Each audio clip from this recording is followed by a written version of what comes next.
Avertissement. L'émission qui suit comporte des propos et des informations de sources douteuses, véhiculées par des personnages tout aussi douteux, dont l'accoutrement fait honneur à leur comportement. C'est sérieux, vous devriez voir de quoi ils ont de l'air de... si vous êtes malencontreusement offensé par un ou plusieurs propos des geeks et contre-attaques, ce serait un peu comme se choquer après un bébé chien avec les gens encore collés qui vient vomir sur votre soulier. C'est cute, un bébé chien. Direct des entrailles de CKRL, voici les geeks contre-attaque!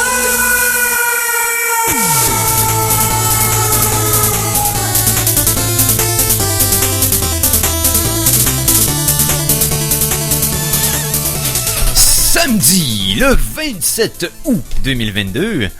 Bel job. Conan qui m'a regardé en espérant que je me trompe. J'ai cru voir une petite hésitation, mais non, ça s'est bien passé. Épisode 510, bienvenue au Geek Contre-Attaque. Mon nom est Éric Lajoie et je serai avec vous pour les 2 prochaines heures. Pour vous parler d'actualité geek, de cinéma, télé, internet, projets personnels, on y revient, et plein d'autres choses. Et je ne le ferai pas seul. Oh non. Mais presque. On est 2. Skeleton Crew. Non, c'est ça. C'est comme c'est le minimum pour pas être seul. Donc, pour satisfaire le quota du mot pluriel, j'ai ici en studio avec moi notre critique cinéma au Geek Contre-Attaque, mais surtout notre valeureux gladiateur des ondes, Conan Arsenault. Salut, mister. Bonsoir. Hey, belle journée aujourd'hui. Effectivement. Et, comme je l'ai dit en introduction, avant de passer aux actualités geeks, je vous parle un peu des actualités des geeks. C'est-à-dire que, on vous en parle depuis des mois, on est maintenant dans le sprint final, la campagne de sociofinancement pour le livre Le Défilm, 365 films en 365 jours. Le livre que j'ai écrit qui relate mon défi que j'avais rempli il y a de cela quelques années à l'émission que vous écoutez présentement. Quand t'étais jeune. Ouais, quand on était jeune. Quand t'étais jeune et fringant. Ouais, c'est ça, jadis, dans l'époque pré-Covid. Et là, on peut dire... Oh! Là, c'est... PC. Ouais, c'est ça. Ouais, c'est ça. En 2018, BC. En 4 PC. Ouais, 4, ouais, c'est ça. Ou en tout cas, 2018. C'est 2018? Oui, c'était en 2018. Et donc, j'avais écouté un film par jour que j'avais jamais vu. Et j'avais fait une review sur Facebook à tous les jours. J'ai fait un recueil de ces reviews-là, plus le récit de l'expérience d'avoir à remplir cette résolution de début d'année-là que j'ai tenu bon. Et malgré que personne m'avait obligé de le faire. J'ai pas parlé de gageure. Les résolutions, souvent, c'est ça. Là. C'est nous ça. Autres qui se... Ne serait-ce que pour me le prouver à moi-même. Je m'étais peinturé en quoi en ondes et j'ai l'accompli. Et là, le livre s'en vient. C'est certain que c'est cher produire et faire imprimer un livre de cet acabit. On parle de quand même 460 pages en couleur, c'est pas rien. Donc, j'ai sorti une campagne de sociofinancement sur Kickstarter. Ça a débuté le 2 juillet. Ça se termine pendant la nuit du 31 août. Donc, dans 3 jours et quelques. Et on est quand même rendu à un chiffre intéressant. Là. Je veux faire... $1 million! Non, pas $1 million. Attends, je vais vérifier sur live sur l'ordinateur. On va faire ça comme ça. Alors, roulement de tambour, monsieur Arsenault. Nice. Pas long. Il ouvre la page. C'est long. Ok, il s'en vient. Donc, Kickstarter. Pour aller sur la campagne, faites comme je suis en train de faire. Vous tapez... Sur le site Kickstarter, vous tapez 365. C'est juste ça. Donc 365, vous allez voir... Oh, t'as réussi à avoir le HTML 365 tout court. C'est à toi, c'était... Ah, peut-être. Oh, peut-être, je sais pas. Nice. Mais si tu tapes 365, il le trouve automatiquement. Ok, ouais, c'est ça. Tout ça pour dire que... Donc, nous sommes maintenant à 91% de l'objectif d'atteint. Nice. Aujourd'hui à 13h04. Donc on a 5465 $ d'accumulé sur 6000, qui est le prix pour faire une impression de petit tirage, dans le fond pour une centaine de copies pour cette taille de livre-là. Mais bon, ça va être de quoi de le fun. On est presque rendu. Et ceux qui veulent se le procurer, oui, on peut aller sur la page Kickstarter et participer à la campagne. Mais un auditeur qui m'a appelé la semaine dernière, pendant l'émission, qui me posait la question, si on n'a pas de carte de crédit, on n'est pas à l'aise avec Internet, on veut se le procurer. Bon. C'est certain, pour m'encourager pour la campagne, c'est compliqué si on n'a pas accès à Internet pour monétairement parlant. Cependant, si le projet atteint son objectif, bon, j'aurai des copies à vendre ici même à CKRL, dans les semaines qui vont suivre mon obtention des livres en question. Donc on parle Vont-elles être signées en plus, autographiées? Peut-être je peux avoir certaines copies que je vendrais un peu plus pour matcher dans le fond le prix que ça coûtait sur Kickstarter. Parce que le livre en passant qui va sortir, c'est l'édition Kickstarter. Donc toutes les versions du livre qui vont sortir par la suite vont être une version différente. Donc la version que vous allez avoir, c'est exclusif. Là. Il n'y en aura pas d'autres versions comme celle-là. Et je vais en avoir quelques copies de Spare ici à CKRL. Peut-être en signer une ou deux qu'on va vendre un premium. Un premium, il coûtera pas 800$. Mais c'est le prix que ça coûtait sur Kickstarter. Tout ça pour dire que votre premier né et une terre dans les bois. Voilà, c'est ça. Je veux 5 acres. Rien de moins. Mais non, c'est exactement. Sauf que en faisant produire suffisamment, je vais pouvoir en vendre quelques-uns physiquement à CKRL. Je vais vous donner plus de détails une fois que j'aurai les livres en main, ce qui devrait être autour de fin octobre, début novembre, selon les délais que ça nous prend pour terminer la grille graphique du livre et le processus d'impression puis de livraison des livres. Donc, je me donne autour de 2 mois et demi là, pour que tout ça se clôture. Donc, plus de détails à venir, mais il reste 3 jours, ce qui coûte ça live. Donc, allez sur Kickstarter, faites la recherche 365. Donc, le défilm est là. Et j'ai un beau spike de contribution en moins de 24 heures. J'ai fait un petit vidéo sur Instagram. Vous pouvez aller visiter ça. J'ai maintenu un Instagram. Je pensais que j'étais trop vieux pour ça.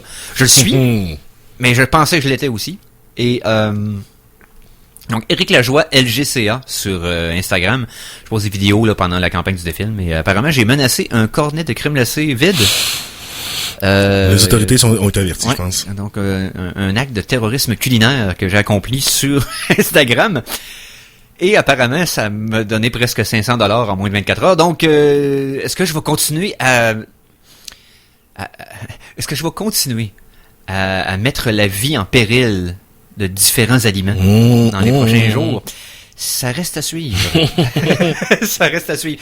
Donc, le défilm 365 films en 365 jours, je vais le dire. J'écris beaucoup mieux que je parle. Je l'ai dit la semaine dernière. Donc, allez voir ça. Merci à tous ceux qui ont participé jusqu'à maintenant. Honnêtement, là, c'est... Wow. Je suis... je suis presque aussi bouche bée que je le serai si on atteint l'objectif. Et je suis confiant qu'on va l'atteindre. T'es si près, c'est sûr que moi, je pense que ça devrait être... Ouais. Un dernier petit coup. Ouais. Alors, tel le dire un bûcheron. Si près, mais en même temps, boulot. Non. Non, je pense pas que ça pourra avoir. Qu'est-ce que c'est ça? Merci, Mikey. Ouais, ça paraît que Mikey est pas là pour faire une joke douteuse. Moi, j'ai fait, je prépare pas. Il m'arrive par accident. Il t'arrive et tombe dessus comme ça, ouais. Non, c'est ça. Bon. On a-tu des geektualités, nous autres?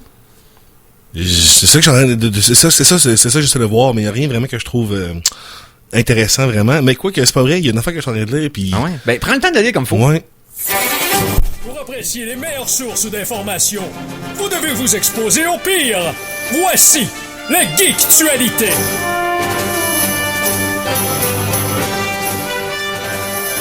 Alors, Conan, qu'est-ce que t'as lu qu'est-ce qui a attiré ton attention dans les actualités geeks selon toi cette semaine? Ben, c'est parce que l'affaire, encore une fois, comme beaucoup de questionnements scientifiques, on sait pas pourquoi. Mais la Terre va plus vite. Oh! La Terre va plus vite. Donc, elle tourne sur elle-même plus vite ou elle va plus vite autour du Soleil? Non, elle tourne sur elle-même plus vite. Oh! Donc, nos jours ne sont pas exactement toujours pareils, ce qui est comme normal. Mais là, il y a une tendance vers la décroissance. Mettons, depuis 2 ans, okay. On parle quand même là d'une décroissance là, de ben, tu sais, c'est 2 millisecondes. Là. Ben, c'est pas grand chose. On s'en rendra pas compte. C'est pas comme soudainement, comme pareil, tu sais. Mais ça, je suis la première personne qui apprécie qu'on juge pas quelque chose par sa taille. Ok. C'est quand même 2 millisecondes de plus rapide. Écoute, tu sais, les savings, là, time, là, c'est ça que la Terre a fait. Elle nous sauve du temps. On va tous juste mourir plus vite. En fait, c'est pas l'inverse. C'est qu'on va mourir plus tard dans le temps parce qu'il va y avoir plus de jours on va être plus vieux. Ouais, c'est vrai. Oui, absolument. C'est vrai. Exact. Ouais. Mais donc, c'est ça. Mais on sait pas vraiment pourquoi. Mais tu sais, supposément, ce phénomène-là aurait commencé autour de 2020. Donc là, ça c'est évidemment c'est calculé avec les horloges atomiques. Là, c'est pas juste quelqu'un qui se time, deux personnes qui se time avec un chronomètre. Il y a quelqu'un qui se chronomètre qui a fait un post Facebook, puis il y a beaucoup de monde qui l'ont liké. Mais évidemment on sait pas pourquoi, puis on sait pas de où vient pourquoi ça fait ça, quelle force qui agit sur nous autres pour que ça le fasse. Est-ce que cette force-là une force qui vient de la Terre, c'est d'autres choses? Donc est-ce que parce que dans le fond tout le monde était chez eux pendant la pandémie, la Terre était plus à l'aise? Ouais, c'est ça. Elle était plus aérodynamique parce qu'il y avait moins d'affaires. Moins de monde dehors, c'est ça. Le vent pogne dans moins d'affaires. Hein. C'est ça. C'est ça que vous avez au Geek Contre-Attaque, de l'érudisme. C'est tout le temps. Puis non, je sais que c'est érudition. Mais j'aime mieux dire érudisme, parce que je suis pas sûr que ça existe, puis c'est tout à fait approprié pour... C'est pas un gars, ça, l'érudisme? Ouais, c'est ça. Non, ça, c'est Erasmus. Je pensais à Erasmus. Donc, évidemment, comme toutes les bonnes questions scientifiques, on sait pas pourquoi, on saura peut-être jamais, mais c'est là. C'est maintenant sur la table. On vit nécessairement plus longtemps maintenant, de 2 millisecondes. Donc, Donc, la Terre se dépêche. La Terre se dépêche. Il essaie de nous rendre la tâche plus difficile pour protéger, bien sûr, la planète des rayons cosmiques. Mais sachez que les Geeks Contre-Attaque continuent toujours, et en tout lieu, de protéger l'humanité aussi efficacement qu'on est capable de le faire, en nous protégeant dans les ondes FM entourant notre belle planète bleue. Autre chose dans ta liste? Oh, ça a l'air tranquille. Non, c'est ça. J'ai rien vraiment vu parce que je me souviens d'avoir vu des nouvelles. En fait, cette semaine, je suis un peu comme notre auditeur Michael qui nous prévient des tempêtes solaires. Oui. Il y a une account sur TikTok que je suis beaucoup que justement il parle des éruptions, des événements solaires qui s'en viennent, puis tu sais. Puis à chaque fois, tu sais, quand j'écoute ces choses, c'est comme ouh, il va se passer de quoi de weird, hein.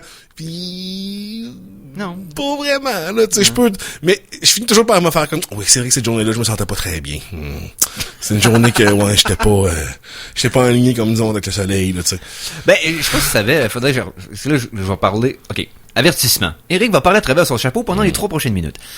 Il y avait un problème, il y a un bug informatique qui existe présentement, qui sont pas encore capables de prévenir, qui est causé par dans n'importe quel système où ce que tu as un code binaire qui est interprété par un ordinateur, c'est tout, là, 0 ou 1, ce 0 ou 1 là peut être altéré pour l'autre valeur par une fréquence spécifique de radiation cosmique. Ah ouais, les rayons cosmiques, là, ouais. Et là, il essaye depuis des années de faire dans le fond, des boîtes protectrices sur les ordinateurs pour empêcher ça, mais c'est un peu comme des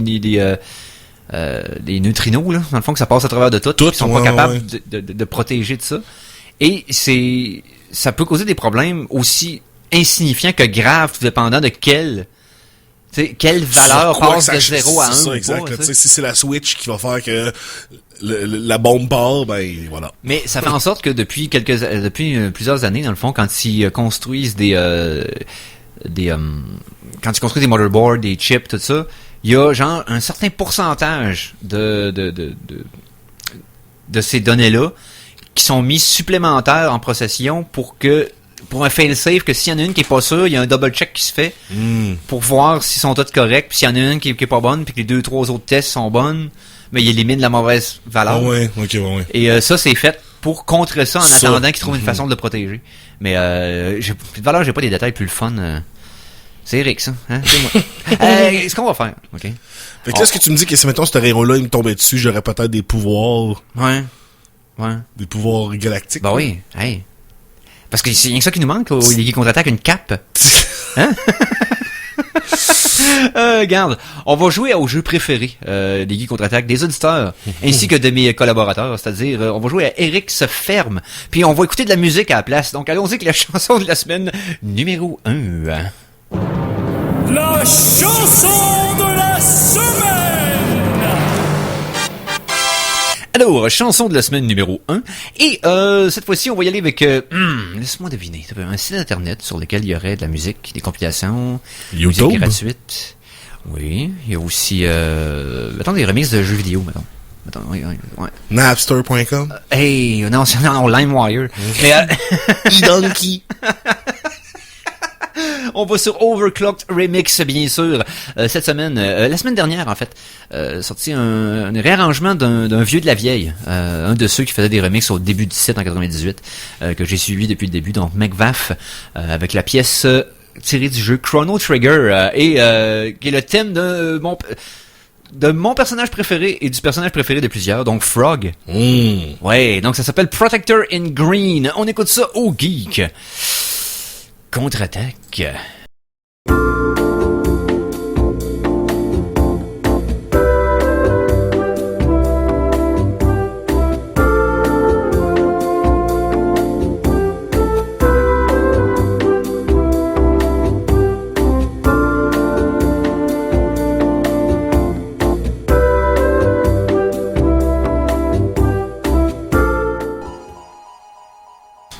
Et on vient d'entendre la pièce Protector in Green de McVaff, tirée du jeu Chrono Trigger. C'est disponible si vous aimez cette pièce-là.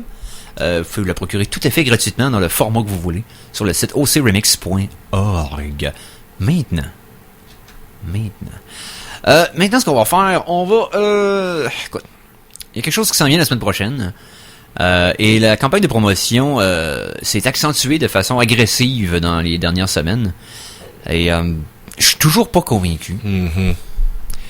C'est Moron pas ce moron-là. Ouais, ben c'est ça. Là. Donc c'est sur Amazon. Pour ceux qui attendent ça avec impatience. The Rings of Power, donc la nouvelle série sur l'univers de Lord of the Rings qui s'en vient. Donc série sur ce qui se passe à l'époque du Silmarillion, mais sans les droits du Silmarillion.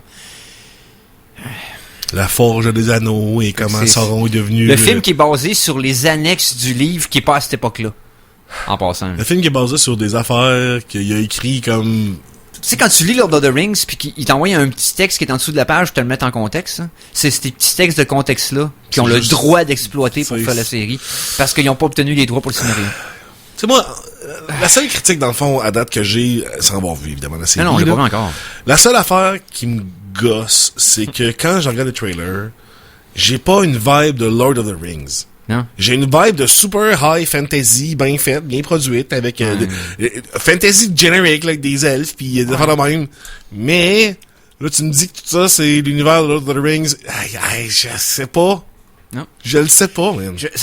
Peu importe ce que je vois comme matériel promotionnel, ça a tout le temps, ultimement, l'air cheap. Puis, je peux mettre le doigt sur une raison, en tout cas, de mon côté. Là. Les Lord of the Rings originales ont été filmés sur film. Hobbit faisait weird parce qu'il était filmé digital. La nouvelle série est filmée digital. Et il y a quelque chose avec le grain d'un film, d'un vrai film, qui légitimise une œuvre, selon moi. Que c'est difficile. Tu sais, t'as un feel différent. Parce que dans le fond, tu vas avoir un feel. Il me semble qu'ils ont quand même essayé de faire ça avec des produits. Ils ont tout construit. Puis ils ont un tout film filmé. moderne, filmé moderne, fine. Mais quand t'es dans quelque chose qui est dans le fantasy, passé, ou surtout que t'es dans le passé, ou dans une fantaisie qui est dans le passé, je trouve que le fait que ce soit filmé sur une vraie pellicule, il y a quelque chose qui rend ça plus crédible, selon moi, puis qui m'aide à suspendre mon incrédulité quand je l'écoute. On dirait que je suis plus facilement capable de m'immerger là-dedans parce que c'est comme ok, it feels right. Puis je sais que c'est pas, il y a pas beaucoup de rationnel dans mon explication. Non, c'est une grande question de feeling. Comment c'est exactement. quand tu l'écoutes, là. Mais tu sais, en même temps, quand t'as regardé, mettons, les derniers Tarantino qu'il avait fait, là, Django qui était filmé sur film, Hateful Eight aussi qui était sur, qui était sur 70 mm. Il y a un fil qui est dur à expliquer à quelqu'un qui voit pas de différence. Non, c'est sûr. Mais que quand t'as voix, c'est huge comme sentiment. Ouais, ben c'est comme écoutez, tu sais, ces temps-ci, moi chez nous, je fais une expérience. Quand j'écoute un film, j'ai comme deux écrans par-dessus l'autre. J'ai une grosse TV plus une grosse TV par-dessus. Mais j'ai une seule de ces deux TV-là qui peut faire, mettons, l'effet de balayage de 120 Hz secondes. Ouais, des effets que par défaut c'est TV, puis faut que tu mettes à off si tu le veux pas. Exactement. Ce que j'ai fait avec la mienne. L'effet, ce que moi j'appelle l'effet télévision, parce que tout a l'air de... Il met tout en 60 frames par seconde. Il interpole les frames en chaque pour te donner l'impression que c'est en 60 frames. Le problème, c'est que le cinéma est pas fait pour être vu en 60 frames secondes. Ben, il est pas filmé en 60 frames secondes déjà. Il est pas filmé de même, puis c'est pas le feel que tu veux. Mais, écoute, au début, je détestais vraiment ça. Mais là, je fais vraiment le test de comme j'ai peur en même temps. Fait que là, j'ai le film qui joue sur deux sources. High quality, c'est le même fichier même. Oui. Mais il y en a des deux qui look vraiment différents de l'autre. Puis je me rends compte que mes yeux, ils vont bien plus souvent. Ah ouais? Ouais! Puis, mais il y a des fois des scènes, mettons, je trouve que ça enlève justement beaucoup le feeling de magie du cinéma de plein de scènes. Justement, ça me donne l'impression que le monde sont juste devant moi dans mon salon. Ouais. C'est une pièce de théâtre, là, à la place d'être Non, c'est ça. un film. C'est un sketch entre deux bulletins de nouvelles. Tu sais, c'est comme... Mais on dirait que quand tu passes, parce qu'à un moment donné, j'ai comme réussi à passer cette barrière-là. Je sais plus si quel film que j'écoutais, mais j'étais comme redevenu complètement engrossed, comme si je l'écoutais pas dans un film. Puis ça avait la petite touche de plus de comme, I get it now. I think I get it now. Mais, écoute. Le meilleur des deux mondes, c'est que j'écouterais pas un film que j'ai jamais vu. Comme ça, ouais. Mais si je l'ai déjà vu, Mm-hmm. pour rafraîchir l'expérience, je pourrais me le taper en... Peut-être que c'est ça qui a fait que ça m'a fait, wow, j'ai redécouvert des films comme, c'est normalement plus réel, on dirait. Ouais. Puis surtout les films d'animation, juste comme ça maintenant, s'il vous plaît. Ah, ok, ouais, l'animation, oui. Tout ce qui est cartoon, animation, c'est comme wow, à quel point ça rend ça vraiment plus clean, vraiment plus fun, incroyable. On dirait que la production d'animation a comme jumpé d'une coche juste parce que c'est fluide au bout. Ça c'est normal que tu fasses le lien avec la qualité, parce que quand on était jeune, les animations de qualité, C'est ça. parce qu'il y avait plus de budget et plus d'animateurs, ils pouvaient dessiner littéralement plus de frames à l'intérieur d'une seconde. Exact. Alors que quand tu regardais des cartoons cheap, c'était du 10, 15 frames secondes qui répétaient le background parce qu'il n'y avait pas les moyens. Donc, plus la qualité est là, plus l'animation était bonne. Donc ça, c'est normal que ton œil fasse comme off. Wow! Exactement. T'sais. Mais pour les films, c'est pas tout à fait là. Mais je te jure, des fois, il y a des petits moments que c'est comme t'es plus près des personnages, on dirait. Le premier film que j'avais écouté en HD et 60 frames secondes, ever, c'était Red, qui est un film avec John Malkovich et Bruce Willis. Ça, film d'assassin. Ouais, exactement, qui était pas un grand film. Des vieux assassins, des retired and extremely dangerous. Ouais, c'est ça, fois de même. Ouais. J'avais écouté ça sur un lecteur Blu-ray, on commence à voir ça, sur une TV 4K qu'un de mes amis venait de se procurer, il fait longtemps. Et le feeling que j'avais, c'est que je regardais du monde dans une petite boîte faire le film devant moi. Ouais. Fait que c'était comme... Ça prend comme un gros écran pour que ça soit nice. C'est ça, puis c'était comme weird. Ça me décrochait du film, mais tu sais... Moi tout, ça m'a pris plusieurs écoutes de plein de films, puis c'est pas tous les films, toutes les scènes qui sont nice de même, mais quand ça le fait, ça hit plus, on dirait. Ok, peut-être que je vais me faire convertir. Mais écoute, à court terme, j'ai encore un gros blocage envers ça. Je le faisais à contre-cœur, je le faisais juste pour me prouver que j'haïssais ça, puis je me suis rendu compte à la fin que j'aurais juste la version plus fluide. Mais tu sais, t'as encore les 10 premières minutes de The Hobbit puis les 10 premières minutes de Lord of the Rings Fellowship, là. T'as un feel qui est tellement diamétralement opposé. Parce que ça, c'est le meilleur exemple dans la culture populaire qu'on a, parce que c'est le même réalisateur, basé sur la même œuvre, faite à moins de 10 ans d'intervalle entre les deux, et ça a été filmé avec des technologies radicalement différentes. Fait que tu vois, dans un contexte fair, c'est quoi la vraie différence entre les deux. Donc, quelqu'un qui est pas certain de quoi qu'on parle présentement, ou qui le remarque peut-être moins, faites l'exercice d'écouter les 5 premières minutes du premier Lord of the Rings puis les 5 premières minutes du premier Hobbit. Parce que dans le fond, vous n'aurez pas des scènes d'action de fou qui vont comme faire pencher la balance d'un bord ou de l'autre. Vous allez avoir des scènes plus tranquilles qui présentent des personnages, mais remarquez le grain, remarquez le mouvement. L'éclairage, c'est vraiment ça qui cloche. C'est ça. C'est weird. Parce que je faisais souvent la joke que j'aimais le premier Conan, le barbare, le film d'Arnold, de John Milius, 1990, un vieux film. Et j'aimais le feel du film parce qu'on dirait qu'il était filmé à l'époque qui se passe avec des caméras en bois. On rend su. Ils ont forgé ce film-là à sueur de l'effort. Il y a un look ancien qui est difficile à... Ils n'ont pas encore été capables, avec les technologies modernes, de donner cette impression-là, ce grain-là dans l'image, fait l'impression que c'était filmé dans le temps. Ils pensent proche, mais ils réussissent pas tout le temps. Tu sais? Il y a toujours quelque chose qui file moderne par-dessus, qui file patché. Tu sais, Stranger Things, oui, t'avais un feeling d'années 80 au départ, mais tu vois tout de suite la touche moderne, puis le fait que tout est très propre, très défini, très clean. Quand ils essaient de refaire... Récemment, c'était X que j'avais écouté. Qui essaie de faire un genre de vieux film des slashers. Il y a certains plans de caméra, tout ça. Oui, t'as un feeling old school, mais il y a certains aspects techniques que c'est indéniablement un film moderne. Oui, les méga plans de drone, je m'étonne. Exact. Fait que tu sais, c'est dur de répliquer ça. Alors, ironiquement, ils sont pas encore capables de le répliquer. Un des seuls films qui m'a donné ce feeling-là de film ancien, avec une méthode ancienne un médium et une méthode antique pour propulser une narration de l'époque, c'était The Lighthouse de Robert Eggers. Ouais. Qui était... Je trouvais encore plus le fun visuellement que, mettons, de Northman, qui est excellent, Northman. Mais Northman, il y a des méthodes modernes au travers, puis c'est facile à spotter. Lighthouse, il feel old. Ouais, clairement. Ce film-là... C'est juste par le format aussi, là. Exact. Le format, exact. le format 1-1, puis le Non, c'est ça. grain noir et Puis le blanc. fait qu'il avait acheté une lentille de l'époque, d'une caméra des années 30 pour mettre par-dessus sa caméra moderne pour que ça traite l'image de la même façon. Effectivement, Mais c'est un bon quelque chose que exemple, j'aime quand les réalisateurs essaient de viser, même s'ils réussissent pas à l'atteindre tout le temps. Mais tous les films de Netflix, les séries Netflix, feel digital, il y a quelque chose qui... Ouais. C'est pour ça que je suis comme moins intrigué, là. C'est un peu comme il y a une série qui est annoncée sur Netflix, là, récemment, qui va sortir. C'est quoi?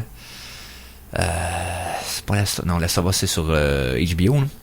Mais il y a une série qui est annoncée qui va être produite pour Netflix, qui est série basée sur un jeu vidéo. J'arrive pas à m'en rappeler. Ah oui, c'est BioShock, qui est annoncé pour Netflix. Et je suis comme, bon, ça va avoir l'air cheap. Parce que tu regardes l'envergure du projet, des villes sous-marines ou aériennes, peu importe. Ça va... J'ai pas confiance que ça va looker assez big. Je pense qu'ils sont pas capables de livrer ça, ça va...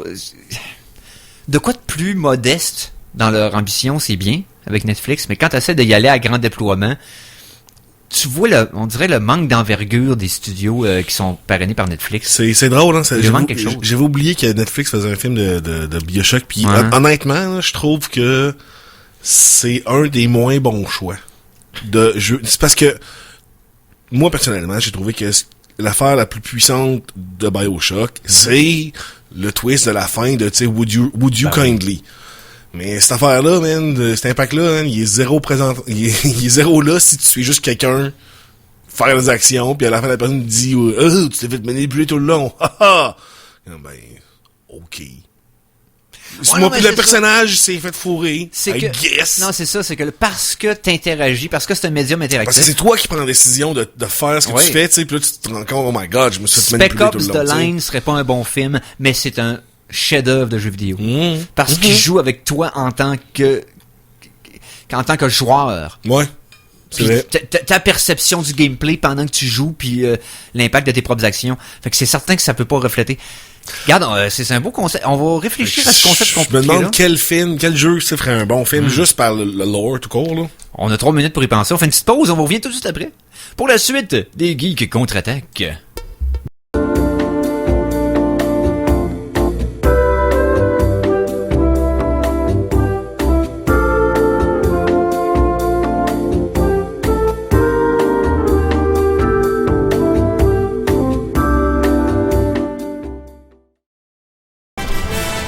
Et nous sommes de retour pour la suite de l'émission des Geeks contre-attaque en ce samedi le 27 août 2022, épisode 510. Et Fait que là, les aigles, là, ils vont-tu le pogner, le maudit anneau, là, dans la série, là, pour régler ça tout de suite? Ils pourraient le tuer tout de suite, ce rond, là. Ils pourraient le sniper, man. Bam, one shot, c'est fini. n'est plus On a pu. terminé. Mais non, blague à part, pendant la pause, on y a pensé, hein, un jeu vidéo qui serait plus adéquat pour le médium du film. Puis ça nous a traversé l'esprit une série sur Metal Gear Solid. Je pense qu'il y a une affaire qui s'en est Metal Gear Solid.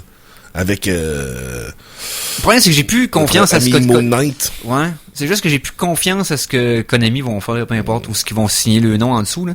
Mais c'est parce que tu peux pas... Un film, c'est trop pesant pour le matériel source. Ah, faut que ce soit une série. Ça, c'est une série. Une série de 8-9 épisodes d'une heure, là. Ne serait-ce que juste pour ramener des films ou des séries d'espionnage au goût du jour, là. Tu sais, peut-être un Splinter Cell, peut-être... Ben, je te dirais que Terminal List le fait quand même bien pour ça. L'as-tu vu, finalement? Non, pas encore. Ah, vraiment, j'ai réécouté un épisode avec du monde. J'ai fait écouter le premier épisode à des gens, puis honnêtement, c'est vraiment... Puis Chris Pratt, il est bon là-dedans, c'est ça l'affaire. Ok. Tout le monde que je disais, écoute ça, ils sont comme, ah, Chris Pratt, il est pourri dans ses trucs. Puis c'est comme, quand le vrai, là, dans tous ses films récemment, il est pas très bon. Ben, il s'est assis sur ses lauriers, un petit peu. C'est C'est lui-même à la plage. Ces lui-même trois au derniers bureau. films sont... Non, c'est ça. Mais, là-dedans, il est bon. Il joue un rôle. Puis, un de mes amis, on l'écoutait, puis il a dit, ah, man, c'est Andy Dwyer dans son rôle de, The dans Parks and Recreation. Andy Dwyer, il y a un personnage qui arrête pas son personnage fictif d'agent du FBI, Burt Macklin, agent du FBI, Okay. c'est ça exact. Donc, mon ami a dit, oh my god, c'est la vraie histoire de Burt Macklin. Puis honnêtement, c'est quand même une très bonne série. Puis justement, là, ça ramène le fait d'espionnage au goût du jour. Fait que moi, je trouve ça très cool. Là. Yes. Allons-y avec l'espionnage old school, d'abord. Hein? Fait que, c'est parti. A martini, shaken, not stirred.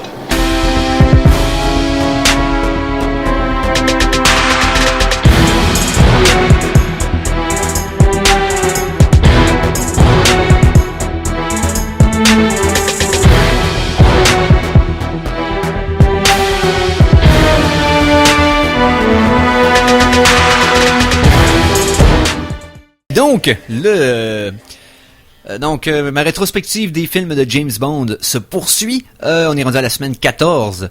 Donc, pour répondre à la Quasiment question... la moitié? Oui, quasiment en plus que la moitié. ouais. Oui, il y a 25 films jusqu'à maintenant de James Bond. Donc, je suis rendu au 14e. Et je n'ai pas écouté encore Never Say Never Again. Donc, le film non officiel de James Bond, filmé par un des anciens... je vous dirai le nom de la personne, dans le fond, c'est un des anciens producteurs de James Bond qui est comme parti, qui a fait un film de James Bond en dehors de la Eon Production. Il a réengagé Sean Connery pour le faire, parce que c'était weird. Mais ça se trouve être un remake de Thunderball. OK? OK. Fait que là, j'ai vu Thunderball il y a pas si longtemps. J'ai dit, je vais pas me la retaper tout de suite. Fait que je vais l'écouter, Never Say Never Again, mais probablement à la fin des James Bond standards, puis ça va être comme mon genre de capuchon pour venir clore la rétrospective. Never Say Never, ça sonne plus comme un film de romance de teenagers. Never Say Never Never Again. Say Never, puis là, il court après dans la pluie. Et... Ah, c'est ça. Il y a pas de die dedans, ou il y a pas de death, ou il y a pas, tu sais... Non, c'est ça. Ne dis plus jamais, jamais, pour toujours. Roméo, non, ne dis plus jamais, jamais. Ouais, j'avoue, ça fait très émotion à fleur de peau pour réfléchir. Ouais, vraiment, Parce que vraiment. c'est juvénile dans l'émotivité. Mais allons-y plutôt avec le dernier des Roger Moore. Le dernier de Lois Maxwell dans le rôle de Moneypenny, qui était la dernière actrice qui restait dans la franchise, Original. qui était là depuis Dr. No, dans le fond, qui était dans les 14 premiers films. Je parle ici de A View to a Kill, 1985. Donc en français, c'est quoi déjà? J'ai pas Vivre téléchargé, pour mourir? Non, ça, c'est celui-là de... Vivre pour survivre, ça c'est Whitefire. C'est pas pareil. Non, mais Vivre pour mourir, c'est pas un de... Ah, c'est pas un de Pierce Brosnan, c'est pas le Ouais. Die Another Day? Ouais, je pense que c'est ça. Ouais, ok, peut-être. ouais. Attends un peu. Je vais aller vous le chercher, là. A View to a Kill en français. Une vue à tuer. Ah, Ça serait- non, ça ça serait-tu serait- plage? Oh, Ça ça serait-tu serait laid? mauvais. Non, attends un peu, je vais aller chercher le titre officiel. Donc, on parle de A View to a Kill, 1985, tourné par John Glenn. C'est, je vais vous dire ça ici, donc aussi connu sous, ici, Canada français, on parle du titre Dangereusement Vôtre. Ah, ok. Oh, Alright, ok. j'aime mieux. Oui, c'est bien.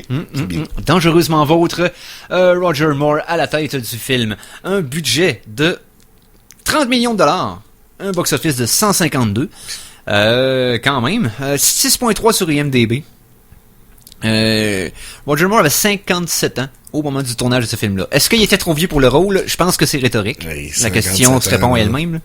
Ben, quoi que, tu sais, Lui-même l'a avoué. Tu sais. Jared Leto, dans 7 ans, il va encore avoir l'air de ça, fait qu'il va pouvoir, tu sais, mais là, c'est un vieux 57 ans d'avant. Voilà, Dans c'est le temps ça. que le monde a 18 ans, il avait l'air de 40, là. Exact. C'est un 57 ans de 1985. Avec l'inflation. C'est pas un 57 ans d'aujourd'hui avec Cialis puis le Non, Bessic non, c'est puis ça, exact. le monde qui se tienne en forme puis que les annonces, t'as l'impression qu'ils sont plus en shape que moi 45 puis sont 20 ans après leur retraite là. Non, on n'est pas là. On est à 57 ans 85 avec gluten, avec gras trans, avec tout ce qu'il y avait dans la bouffe dans le temps.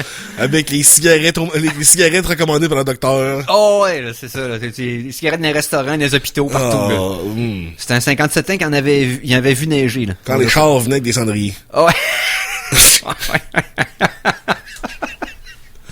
Oh oui. Oh oui, ça. Puis la tank à gaz du char était aussi grosse que les deux sièges soudés ensemble. Tout ça pour dire que... donc, le film en question, tout d'abord, le cold opening est vraiment encore du ski. Je sais pas ce que Roger Moore... Si Roger Moore avait beaucoup de... Il y avait un producteur qui avait un chalet. Ouais, ça, Roger Moore aimait vraiment faire du ski, fait qu'il a poussé. Parce que c'est le 3e cold opening à ski de Roger Moore. Ouais. Et c'est probablement la 5e scène, ça? 4 ou 5e scène dans les James Bond que j'ai vu jusqu'à date qui se passe pendant une poursuite en ski, là. Au moins la 5e, il y en a une avec Sean Connery, 3 avec Moore, puis une avec les zombies.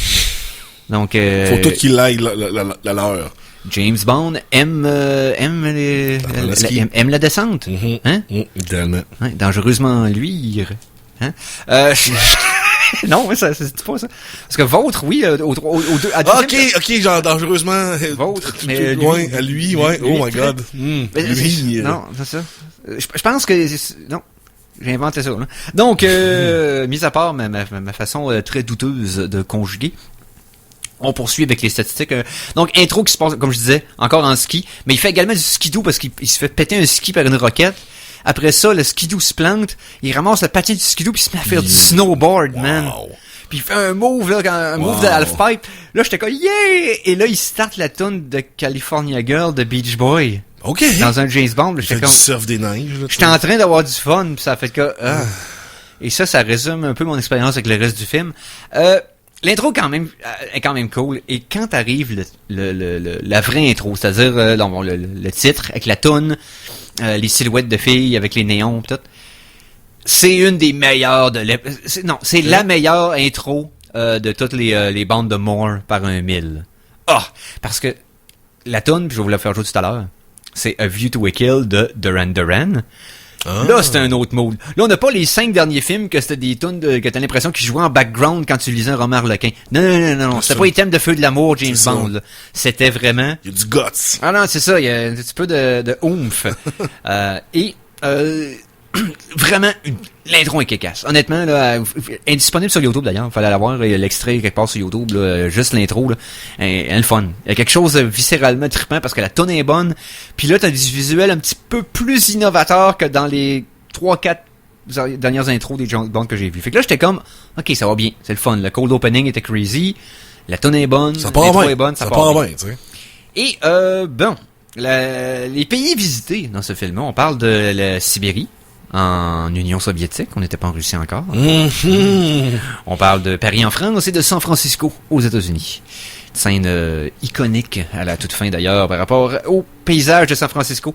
4 consommations de James Bond que j'ai pu dénoter dans le film. C'est pour faire plaisir à Mikey. Les Bond Girls, on parle de... Jenny Flex. Jenny Flex.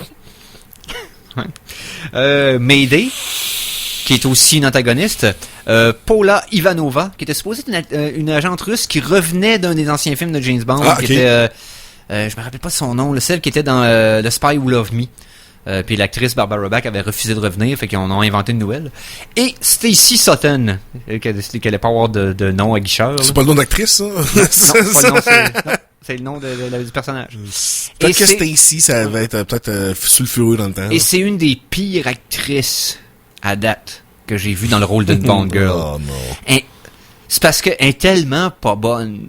Quand elle essaie de vivre une émotion, là, tu sens qu'il y a beaucoup d'obstacles, puis beaucoup d'alarmes qui allument dans sa tête qui l'empêchent d'être authentique, là. Puis qu'il faut qu'elle essaie de contourner, puis ça sonne coincé, c'est un méchant temps. Okay, ouais. C'est triste un peu. Parce que l'actrice, elle avait... son seul rôle notable avant ça, si je me trompe pas, c'était dans... Et là, j'étais en train de l'oublier. Donnez-moi une seconde. Elle avait joué dans un petit film culte, mais par la suite, ce qui est arrivé, c'est qu'elle se disait que si Kim Basinger, sa carrière a été propulsée par sa apparition dans Never Say Never Again, qui était son premier film au grand écran. Elle se disait que ce film-là allait l'aider également, et finalement, ça n'a pas été le cas. Elle n'a jamais retravaillé sur une production d'envergure après. On parle de l'actrice Tanya Roberts, qui avait joué, et là, je vais m'en rappeler, dans un film que j'avais vu dans le cadre de mes films poches les dernières années, Beastmaster. Je me souviens de Beastmaster, il me semble. Oui, elle a joué là-dedans. Et elle avait joué un peu dans des épisodes de Charlie's Angel à la télévision, Fantasy Island, etc.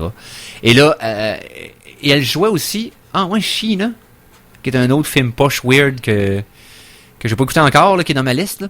Mais bref. Ça me dit quelque chose Ouais, aussi, Sheena, mais... C'est tous des films bizarres. Et là, elle disait, OK, c'est mon jump, c'est mon breakout, là. Okay, c'est là que je vais me faire connaître. Et elle a pas, je dirais qu'elle a pas saisi l'opportunité au bon. C'est le cas de le dire.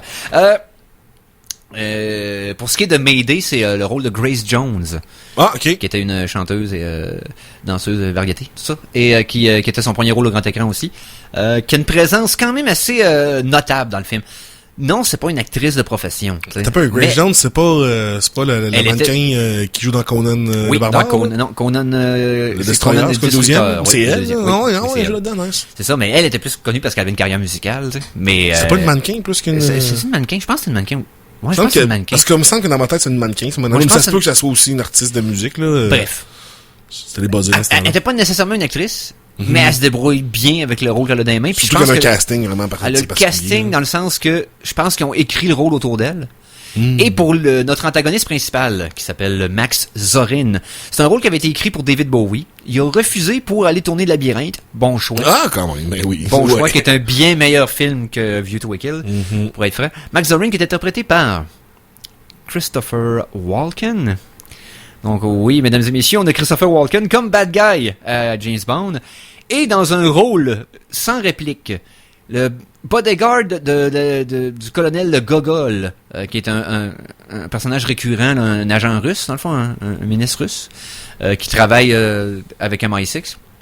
Un de ses bodyguards dans une des scènes, c'est Dolph Lundgren dans son premier rôle au cinéma. Wow! Ça paraît, il tue full jeune visage. Clairement, c'est Ivan Drago. C'est un an ou deux avec qui fasse Rocky. Ok, c'est ça, il y a pas de différence tant que ça, c'est pas comme... C'est Ivan Drago, bodyguard de Gogol. Nice. Carrément. Et ce qui est fascinant, c'est que il parle pas, mais la scène qui est là, il est directement en arrière, en background, parce que c'est le bodyguard, tu le vois bien. Faut pas que tu plisses les yeux. Il est là. Ah, nice. Ouais, puis apparemment, c'est qu'il fréquentait Grace Jones à l'époque. Ah, ok. Et il avait besoin d'un bodyguard de plus, d'un body pour la scène, puis elle a dit, ben gars, vas-y. Puis il l'a fait, puis c'est son premier rôle au grand écran. Fait que ceux qui auront l'œil averti, parce que moi, quand j'ai vu la scène sur le coup, j'étais pas sûr. J'ai revenu. J'ai fait comme, oh, ok, ouais, parce qu'il est flou au début, mais à un moment donné, tu le vois comme faux, puis c'est, man, wow. C'est littéralement, ouais, c'est comme, ouais. Dans ma tête, à View to a Kill, il est canon avec Rocky 4. Tout ça pour dire que... C'est sa job avant de s'entraîner. Ben oui. C'est ça. Exact. Est-ce que il y a des handicaps chez nos antagonistes dans ce James Bond-là? Parce que vous savez que si t'es un handicapé dans l'univers de James Bond, t'es mal, hein, t'es vil, t'es pourri, t'es corrompu. Donc on a Scarpin, qui est un des hommes de main de Max Zorin, qui a une cicatrice dans le visage, donc un balafré. Et Zorin lui-même est un genre de psychopathe boosté aux stéroïdes par les Russes. Okay. C'est ouais, ils font des tests de stéroïdes ses enfants. Puis lui est devenu comme full. Il a essayé de booster l'intelligence, puis il est devenu très intelligent, mais aussi complètement psychopathique. Et il est vraiment dans le film en montant. Il y a une scène qui est comme bad guy dans un James Bond. J'ai jamais vu quelqu'un se virer puis mitrailler ses propres hommes parce qu'il a pas le temps de niaiser. Ok, oh my god. Ouais, je laisserai pas de traces, ça fait que je tue tout le monde. Tu sais, c'était littéralement ça, c'était comme... D'ailleurs, Roger Moore avait vraiment détesté ça, le fait que c'est devenu très violent, entre gros guillemets. Où il y a une scène que l'antagoniste est violent, mais James Bond l'est pas tout autant. Mais tout ça pour dire. Le plan, c'est que, dans le fond, ils veulent développer des... On parlait de ça... C'est drôle, c'est qu'on parlait de ça tout à l'heure. Ils veulent développer des microchips... C'est que les Russes auraient mis la main sur des microchips que les Britanniques pensaient être les seuls à avoir. Il y avait une compagnie qui faisait des chips pour eux autres qui pouvaient résister au EMP, dans le fond, aux pulsions électromagnétiques. S'il y avait une bombe nucléaire qui était pichée dans l'atmosphère, qui rendrait tout ce qui est électronique inutile, ben là, si t'as des chips qui sont protégés contre les EMP, ben au moins ton stock marche encore. Trouve une puce que les Russes ont qui est identique à la leur. Puis on va étudier la compagnie qui est faite pour voir s'ils ont une fuite ou quelque chose, qui est la compagnie de Max Zorin. Et là, c'est ça. C'est ça la prémisse au départ. Et ça se passe au départ avec le ski. Et après, dans le fond, c'est Max Zorin qui est qui est gros dans l'équitation. Et il servirait des stéroïdes qui étaient testés sur lui pour booster les chevaux qui fait gagner tout le temps. C'est, en tout cas, bref.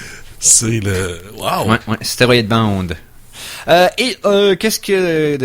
les pseudonymes. Il utilise deux pseudonymes dans ce film-là. Donc, James St. John Smith et James Stock.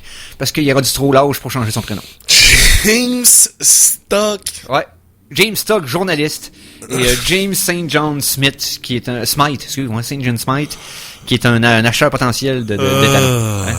Les gadgets sont pas expliqués au début du film, ce qui est plate. Q est là, mais il fait juste se promener avec un genre de petit bolide téléguidé qui a des caméras dessus, puis c'est comme un petit peu lame.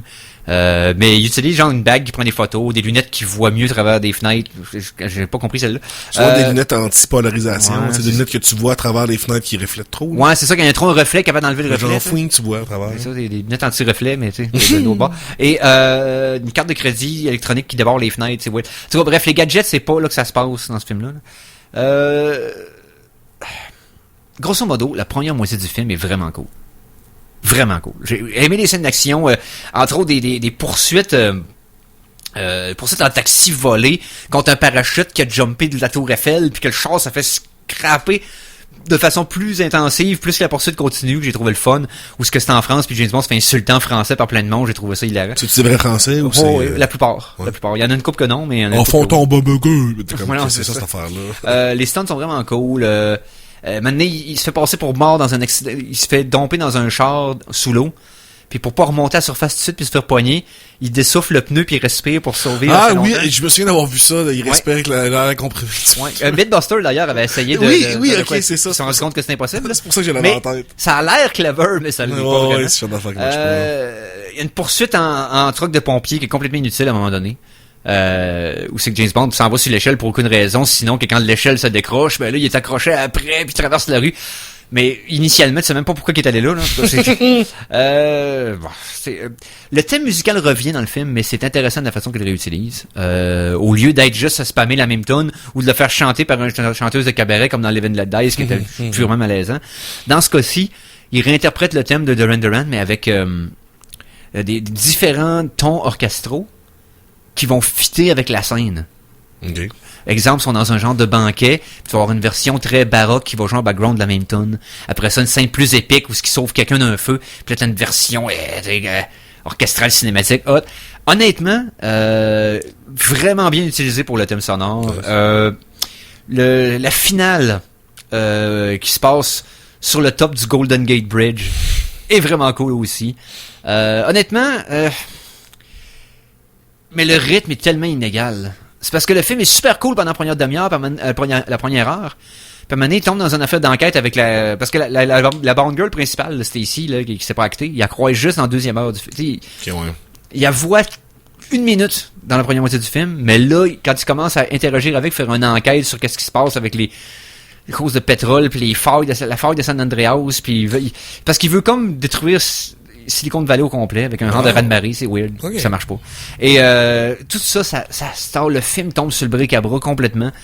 Je dirais que mon verdict c'est un peu la normale, c'est 3. C'est correct. Il y a des bouts qui sont cool, puis il y a des bouts de poche, mais un est pas assez bon pour détrôner l'autre. Fait que c'est, je te dirais que ça finit un peu tiède comme finale pour les films de Roger Moore, mais ça veut juste dire que je vais pouvoir maintenant m'en aller à fond dans les 2 films qui s'en viennent avec Timothy Dalton. J'ai vraiment hâte de redécouvrir ces films-là. Petite mention honorable au premier contact de Bond à Paris en France, qui est un agent secret du nom de Achille Aubergine. C'est même pas une joke. Aubergine, c'est vraiment malade. Achille Aubergine, puis c'est ça. Donc, chanson de la semaine numéro 2, j'imagine, t'as peu, ouais. C'est ça, ici? Ça va être ça, ici, là. C'est... Ouais.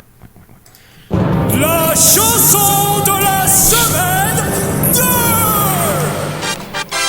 Alors, chanson de la semaine numéro 2. Et, bien entendu, on va y aller comme d'habitude, on fait jouer une pièce tirée du film que j'ai parlé cette semaine, donc A View to a Kill, de Duran Duran.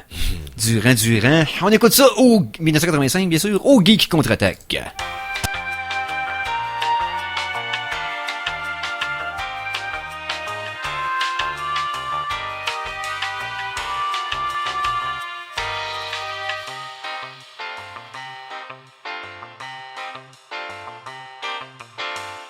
Nous sommes de retour pour la suite de cet épisode des Geeks Contre-Attaque en ce samedi le 27 août 2022, épisode 510, voilà. Et j'ai la difficulté avec le 510. Je sais pas pourquoi. 510 sur 6. C'est pas vrai, je le sais pourquoi. C'est juste que je suis un peu gêné de le dire à la radio, mais Écoutez, auditeurs des Geeks Contre-Attaque, je vous dois tout. Je vais vous le dire. Pourquoi je me cacherais? J'ai une prothèse dentaire pendant les prochains mois. Tu sais, j'avais eu des problèmes avec ma dent qui avait divorcé de ma gueule il y a quelques mois. Fait que là, j'ai une prothèse, j'ai un genre de mouthpiece qui embarque sur mes dents pour remplacer la dent qui manque le temps qu'on fasse une vraie réparation, qui va me coûter le prix d'une voiture usagée. Donc, c'est ça. J'ai encore ça à prévoir l'année prochaine. Et avec un mouthpiece de prononcer épisode 510, les je S. l'entends. Ouais, oui. Les S puis les compliqué. Z doivent pas être évidents. Là. Compliqué. J'ai l'impression que je t'étaye un petit peu. Non, ça s'entend pas. Je te dis que ça s'entend pas vraiment. Non, c'est ça. Mais moi, je le. Toi, tu le fais au bout, là. Mais non, c'est comme toute la tête me vibre d'une façon qu'elle devrait pas, là. C'est bizarre. Mais si vous avez, vous avez remarqué que j'avais peut-être des tics vocaux que j'avais pas avant. Ça va être ça pour la prochaine année. Puis après ça, on va chirurgicalement augmenter mes capacités vocales. Donc, imaginez-vous. Je vais être comme l'animateur bionique. C'est ça, Eric Bionique. Ouais, c'est ça. Oh. Hey, peux-tu parler de quelque chose avant ta chronique? Parce que j'ai écouté. Ben, hey, on a une chronique pour ça en fait. J'aurais quasiment. Ah non. Parce que là, il va falloir que je trouve le piton puis que je me. On va faire une petite chronique télé rapidement. Oui. Épisode 2 de She-Hulk qui ouais, je l'ai écouté aussi. Je l'ai écouté aussi, ok. Ouais. Moi, ce que j'ai aimé de cet épisode-là, c'est que là, c'est que l'origine est tassée. OK, on installe immédiatement, bon, le ton de la série, ça va être quoi? OK? Fait qu'un peu moins de référence à, tu sais, oui, encore, parce que là, t'as quand même à introduire le prémisse de cette saison-ci, dans le fond, dans le présent de la série. Fait que là, comment qu'elle perd sa job, comment qu'elle en trouve une nouvelle, pour qu'elle se fasse accepter. Bon, t'as comme peut-être un 10 minutes qui est associé à ça dans l'épisode. Puis après, bon, il va falloir qu'elle soit la défense de Emile Blonsky / Abomination qui a essayé de tuer Hulk dans le premier film. Non, dans Incredible Hulk. Dans Incredible Hulk, ouais, mais c'est ça. C'est ça l'affaire, c'est que c'est le passage d'un personnage pré-MCU. En fait, non. C'était comme dans la MCU. C'était dans la MCU, parce qu'il était après Iron Man. Ouais, mais c'était Ils pas... pensaient que ça allait être Edward Norton tout le long, ça a pas marché. Fait qu'ils ont remplacé Norton pour Ruffalo dans Avengers. Mais quand t'écoutes le film, il n'y a pas tant de vibe MCU. Pas tant de vibe, mais c'était le deuxième film. Oui, non, c'est ça. Il était avant-tard, il était après. C'est pour ça que c'était comme pré-MCU, parce que t'écoutes Iron Man, ça look MCU quand même. Oui. Mais cela, c'est comme on dirait que ça essaie d'être sa propre affaire quand même. Exact. Puis ils font même mention du fait que c'est pas le même gars d'une certaine façon, là. Il y a comme une réplique par rapport à ça, tu sais. Mais bon, j'ai hâte de voir. J'ai aimé tellement de revoir Tim Roth jouer ce personnage-là, puis l'angle qu'il prend aussi, qui est comme par choix, je me rechangerai plus, puis nanana. Puis tu sais pas s'il est croche ou pas, tu sais. Mais il y a non, j'ai hâte de voir. Là, j'ai l'impression que ça a pris 2 épisodes pour nous placer. Là. Ouais. Puis là que la série va commencer à l'épisode 3. Fait que j'ai pas d'opinion encore très solide. Parce que là, j'ai l'impression que c'était juste l'intro. Ça a pris 2 épisodes pour faire une intro, tu sais. Ouais. Comme, mais ils sont vraiment rapides, les épisodes, dans le sens, on comme juste 27 minutes, mais le générique arrive à la 20e minute. Comme le générique qui arrive vraiment vite dans l'émission. Non, c'est ça. Il se passe pas beaucoup de choses, puis c'était déjà rendu le générique qui est super long. T'as l'impression que c'est une série qui aurait été faite pour la télé.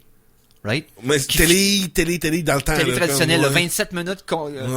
Comme nos segments à nous. Avec des pubs à chaque 3... c'est ça, t'as pas l'impression que quelque chose qui est fait pour streamer, je sais pas pourquoi, mais je sais pas si c'est encore un peu pour émuler Ali McBeal. Parce que, tu sais, quand je te disais qu'il y a une inspiration d'Ali McBeal, quand t'es dans le bar après s'être fait mettre à la porte puis que le gars vient l'engager, c'est ça qui joue à la télé. Ah, pour vrai, non, j'ai pas remarqué. C'est un épisode d'Ali McBeal qui joue en background. Vraiment... Fait que, l'hommage est clair, là. Le deuxième épisode était un petit peu moins preachy, là. Non, c'est ça. Ben, c'est parce que, bon, ok, on le sait qu'un comme ça, fine. Maintenant, what's going on? Parce que le concept d'être un super-héros qui, est dans une division de loi, de loi super-héroïque dans une firme d'avocats. Tu sais, dans le fond, toutes les causes qu'un super-héros a eu des dommages ou fait des dommages, c'est notre section qui s'occupe de ça, puis on voulait que ce soit une super-héroïne qui se trouve à avoir des cours en droit. Puis là, c'est la seule qui a pas payé, donc c'est toi qui as le job. Mais comme obligé d'être sous sa forme de She-Hulk pour question de marketing. C'est ça, eux autres, dans le fond, ça lui donne rien que ce soit une humaine normale. Non. Fait que tu vois qu'il y a de quoi de sleazy là-dedans, mais tu sais, j'aime le fait qu'en 2 épisodes, on tombe exactement... parce qu'à partir de maintenant, on est exactement dans l'arc des BD qu'il y a eu pendant des années de temps. Puis au lieu de prendre toute la saison, un peu comme Daredevil, la première saison, ça te prenait toute la première saison 1 pour que tu arrives à... OK, Daredevil est là. Il est-tu dans l'épisode 2, Daredevil? Non. Pas encore. Non, Pas je encore. parle Daredevil, le personnage de Ouais, Daredevil. non, le personnage. La saison 1 prend tout son temps pour l'origine, pour que la fin du dernier épisode, tu dis, OK, Daredevil is Ouais, here. il est formé. Ben, On un est peu comme la rendu. trilogie de Spider-Man, que Ouais. c'est après Homecoming puis Far From Home, que là, c'est Spider-Man. Exact. Fait que là, dans le fond, elle, ça prend 2 épisodes puis c'est chiole. Fait que, OK, bon. Ouais. Ça, c'est fait. On passe au prochain. Fait que j'adore. Mais Ah, une je demi-heure, pense- c'est short, là. Moi, je te dis que l'affaire que j'ai pas, tu sais, j'ai trouvé ça comme, c'était, je pense que c'est à la fin de l'épisode, là, quand c'est comme, Captain America Fox, là. À la fin de l'épisode Ouais. 1. C'est à la fin du 1, Oui, ça? c'est pas à la fin du 1. 2? Le Ok. 2, c'est son père qui fait faire toute la job pour forcer autour de la maison. Il fait lever des Je pense que je me suis 18 pas litres rendu à la d'eau fin, puis des TV. Ok, puis- ok, ouais, ok. Tu sais, parce qu'il veut faire. Il dit, j'ai une Fait que c'est à la fin du 1, cette affaire-là. Ouais, ok, c'est ok. ça. Ça, je Mais- trouve ça vraiment, Ouais. Mais tu sais, j'ai une prédiction de même, je sais pas si ça va être ça. Mais j'ai l'impression que le fait qu'elle a ce tempérament-là, preachy, puis je suis meilleur que les autres, puis nanana, j'ai l'impression qu'il y a un arc de l'histoire qui va être qu'il va falloir qu'elle ravale ses paroles. peut-être. Tu sais, Peut-être. qu'elle va avoir à piler sur son orgueil ou à Ouais, pu. on espère. Ou que c'est un genre qu'on se rend compte que c'est un réflexe pour se protéger puis que dans le fond elle se sent pas de même pour vrai pendant tout. Il va y avoir de quoi qui va. Ça serait le fun. J'aimerais C'est vraiment ça. Parce que j'ai l'impression justement que c'est quasiment forcé. Right? Que le personnage, j'ai l'impression qu'il hyper vite sa gâchette pour tout de suite être sa défensive. Fait que si ça va vers où je pense que ça va aller, j'espère qu'ils vont se servir de ça pour faire un arc le fun avec le personnage. Sinon, ça va être comme. Je suis pas aussi cynique, mais je comprends ton point de vue. Là. Ouais, j'aimerais ça que ça soit aussi Fait- qu'il y ait un petit comeback là, de son karma. Non, c'est ça, parce que je pense que Bruce, il dit de pas, qu'elle est pas sérieuse, qu'elle n'a jamais arrêté, qu'elle prend ça trop légèrement, ce qui arrive.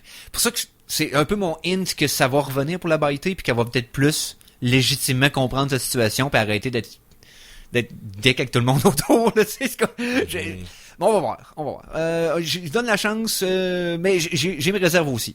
Tu sais, mais bon, 30 minutes, c'est pas long. Non. Tu sais. Non. Mais t'as pas une heure après 5 minutes que je suis comme... Tu sais, il y a des... Eternals, là, après 15 minutes, j'avais fait le tour. Là. Ouais. Puis j'étais comme... J'ai fini, mais j'aurais pu pas le finir. Moi si j'avais pas eu une émission de radio dans laquelle je parle de ça, j'aurais pas fini le film. Ouais. Tu sais. Non, je suis d'accord. Mais je veux pas parler d'un film que j'ai vu au tiers, là. Tu sais, fait que je vais l'écouter. Mais il y a des films, des fois, que... Pendant le défilm, là, il y en a plein que j'aurais pu arrêter. Là. Oui, je te comprends. Que j'aurais dû arrêter. Non, oui, clairement. Mais je l'ai fini. Puis j'en fais un livre. Allez sur Kickstarter. Tapez 365. La campagne va de bon train. T'as 91% d'atteint sur le 100%. Il reste 3 jours. Hey! Hein? Petit rappel. On va aller tout de suite avec la chanson de la semaine. Parce que je veux te faire écouter quelque chose de particulier. Puis après ça, je vais laisser tout le temps à ta chronique. Oui.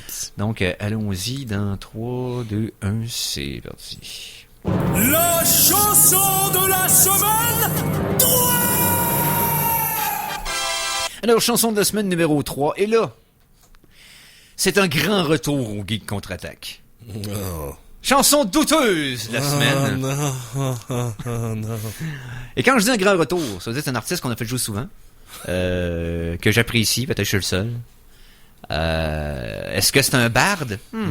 Est-ce que c'est William Shatner? Est-ce que c'est Buckner et Garcia? Non. Mesdemoiselles, mesdames, messieurs et autres. Gildor est de retour. Ça faisait longtemps que Gildor n'avait pas fait de nouvelle musique sur son site. Okay? Ça faisait très longtemps. Ok. Et beaucoup de ces tunes-là qu'il avait faites dans la dernière année étaient beaucoup dans l'angle de vieux pervers tout seul dans sa maison, là, que je trouve moins amusant. Très grivois. Très grivois, que je trouve moins amusant à écouter à la radio avec vous autres. À part certaines tunes qui vont un peu dans l'absurde. Mais là, on retourne pas dans l'absurde. On plonge dans l'absurde. OK? Les mains devant, sans savoir si la cuisine est creuse ou si c'est une barboteuse puis qu'on se fracturait 2 poignets. Nice. C'est tête première dans l'absurde. Pièce qui s'intitule Un petit canard dans l'eau de vie. Donc, tu le vois en train de se mettre un peu plus de glace dans sa boisson. Il devient progressivement de plus en plus chaud pendant la tonne, puis il joue le personnage d'un gars qui est chaud. Les refrains, il est gargarise. Oh non. Je pensais que c'était juste une phrase au début du Please. refrain, puis c'était une joke. Please, no. Mais le refrain, non. c'est qui gargarise. Non. C'est Quelle mauvaise idée. c'est capoté. J'ai jamais entendu ça d'une tonne. Donc, le pionnier, l'innovateur, le légendaire Gilles d'Or, de retour au Geek Contre-Attaque. Un petit canard dans l'autre vie, on écoute ça au Geek Contre-Attaque.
Merci, Gilles.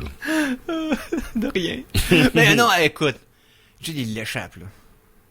Alors, on vient d'entendre Gilles d'Or avec un petit canard dans l'eau de vie. Il se trouve très drôle.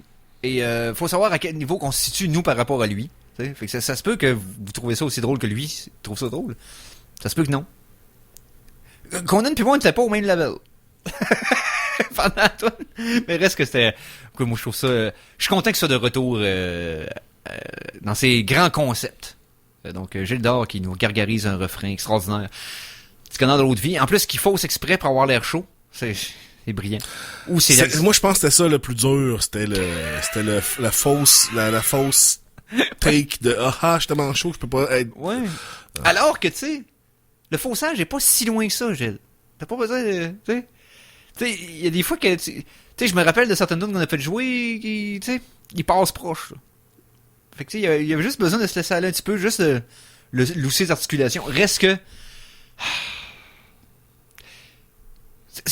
Il y en a que c'est par ironie. Moi, elle l'aime vraiment. Gilles d'or au Geek Contre-Attaque. Maintenant, on va aller avec un thème un petit peu plus, je dirais, légitime. Un petit peu plus épique. Un petit peu plus viril. Un petit peu plus Conan.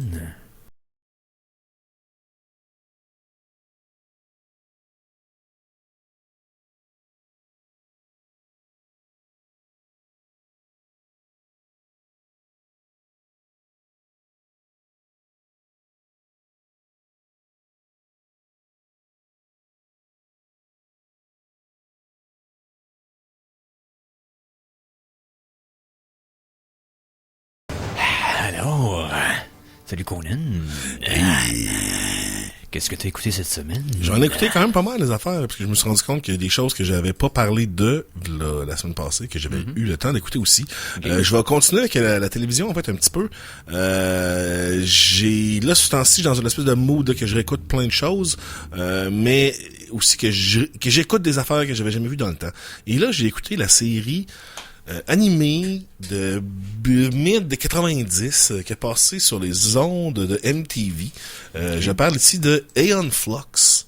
Oh! Tu sais, j'avais jamais écouté la série. J'avais juste vu, tu sais, je connaissais le personnage, j'avais vu le film aussi, je pense, avec Sharon Therese. Ouais, c'est ça. Puis, Theron. mais j'avais pas écouté la série dans le temps. Fait que là, je l'ai downloadé, je l'ai écouté. C'est vraiment weird. Okay. C'est vraiment weird comme série, parce que premièrement, c'est des épisodes très très courts. Là, on parle de peut-être 5 minutes pour la première saison. Okay. Et elle meurt à chaque épisode. Ouais. La fille, là, Aeon, soit elle fail sa mission ou elle meurt. Tout le temps. À chaque épisode. Mais là...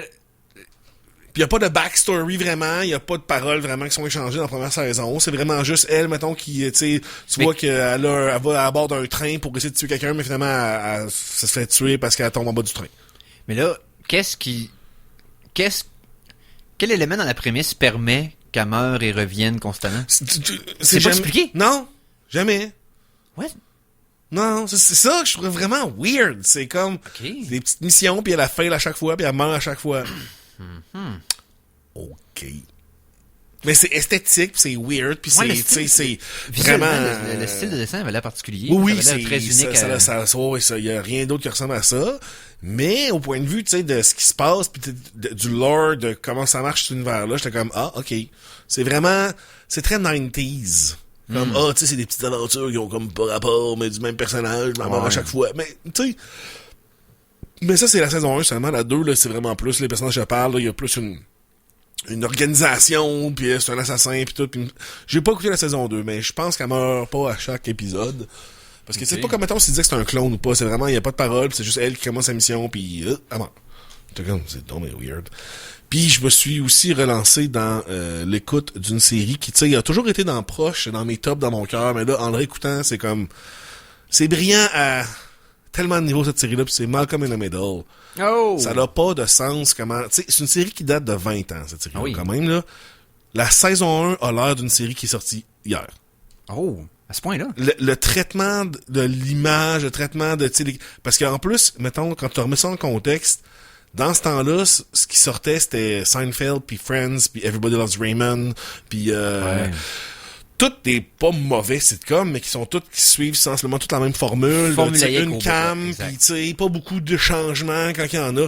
Là, ça, c'est des plans de fous dans la tête, là, des plans à l'intérieur, des véhicules, des plans à l'intérieur, tu sais, il y a plein... Je me rappelle que c'était particulier, puis d'ailleurs, tu te souviens de WandaVision, qui avait fait, quand il passait d'une série, d'un style de série à l'autre, là, qui avançait d'une décennie à chaque fois. Oui. Quand ils sont arrivés dans les années 90, c'est carrément ça ressemble à Malcolm. Tu vois, c'est inspiré de Malcolm in the Middle pour le format. Oui, clairement. Puis cette série-là était tellement visionnaire, comme sans vouloir, pas sans vouloir là, mais dans le sens, elle a apporté quelque chose qui sort tout le monde ressemble à ça maintenant, tu sais. Elle a été copiée à maintes reprises dans beaucoup de ses choix stylistiques. Exact. Et les acteurs sont débiles. Comme là. tu dis, c'est pas voulu de la série. Ça Non. me rappelle ce que Arrested Development a fait aussi Ouais. dans Ouais. la comédie. Exact. Où il y a des tropes, ça, tu fais comme, ouais, non, Ça vient sort de là. d'Arrested. Tu le vois que ça vient d'Arrested. Les acteurs sont là partout. Exactement. Ça fait beaucoup penser à ça. Fait que j'étais surpris. Mais vraiment à quel point que c'est vraiment bien écrit, c'est bien acté. Tout dans cette série-là, vraiment, là, c'est du haut level, du haut calibre. Puis c'est une des rares séries que je trouve qui, tu sais, à chaque saison, ça bonifie quand même un petit peu.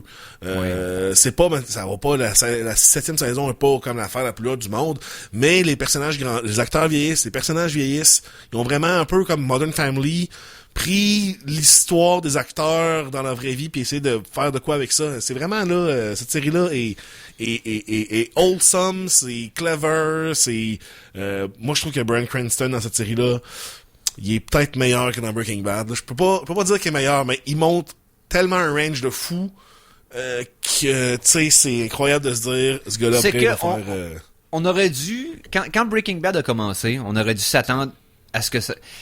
On n'aurait pas été tant surpris que c'était bon à ce point-là, sachant que c'était dans les mains de Bryan Cranston. Parce Exact. que quelqu'un qui avait suivi sa carrière disait, OK, le gars, il est c'est solide. sûr qu'il est bon, tu sais.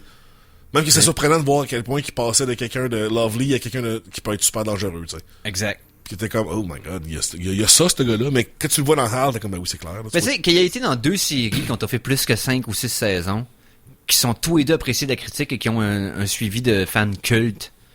2, là.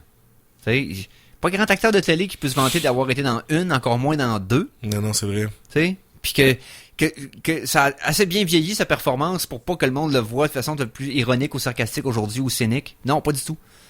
Cranston est solide. Non, c'est vrai, là, c'est pas une performance qui que le monde aime parce que c'est pas bon finalement. Non, le monde aime beaucoup sa performance. Fait que Malcolm in the Middle, si vous l'avez jamais vu, ou mettons vous l'aviez écouté quand vous étiez plus jeune, réécoutez-le en tant qu'adulte, là, vous allez voir tellement d'affaires vraiment bien écrites. C'est comme je pense qu'un de mes épisodes préférés de la saison 2, c'est un épisode où est-ce que Hal attend des nouvelles médicales potentiellement pour une affaire de cancer. Oh.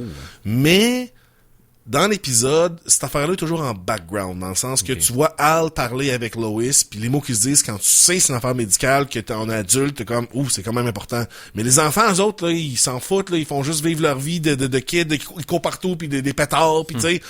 Fait que tu vois l'espèce de clash, tu sais, de quand t'es jeune, tu comprends clairement pas le poids des discussions des parents parce que t'es en train de voir juste les affaires que les kids font, parce que c'est drôle ce que genre les boys font. Mais quand t'es un adulte, puis tu vois clairement comme oh my god, ils font tout ça pour leurs kids, puis ils essaient de pas les stresser. Ah, c'est vraiment c'est très wholesome dans le meilleur des sens, vraiment là. Malcolm in the Middle, allez voir ça, allez là, et revisitez-la cette Sur série. quelle plateforme que c'est pas le sur Netflix présentement ou Non, pas sur Netflix. Là, je sais plus où est-ce qu'on peut trouver ça en ligne. Je suis peut-être Disney+, parce que il me semble que c'est Fox.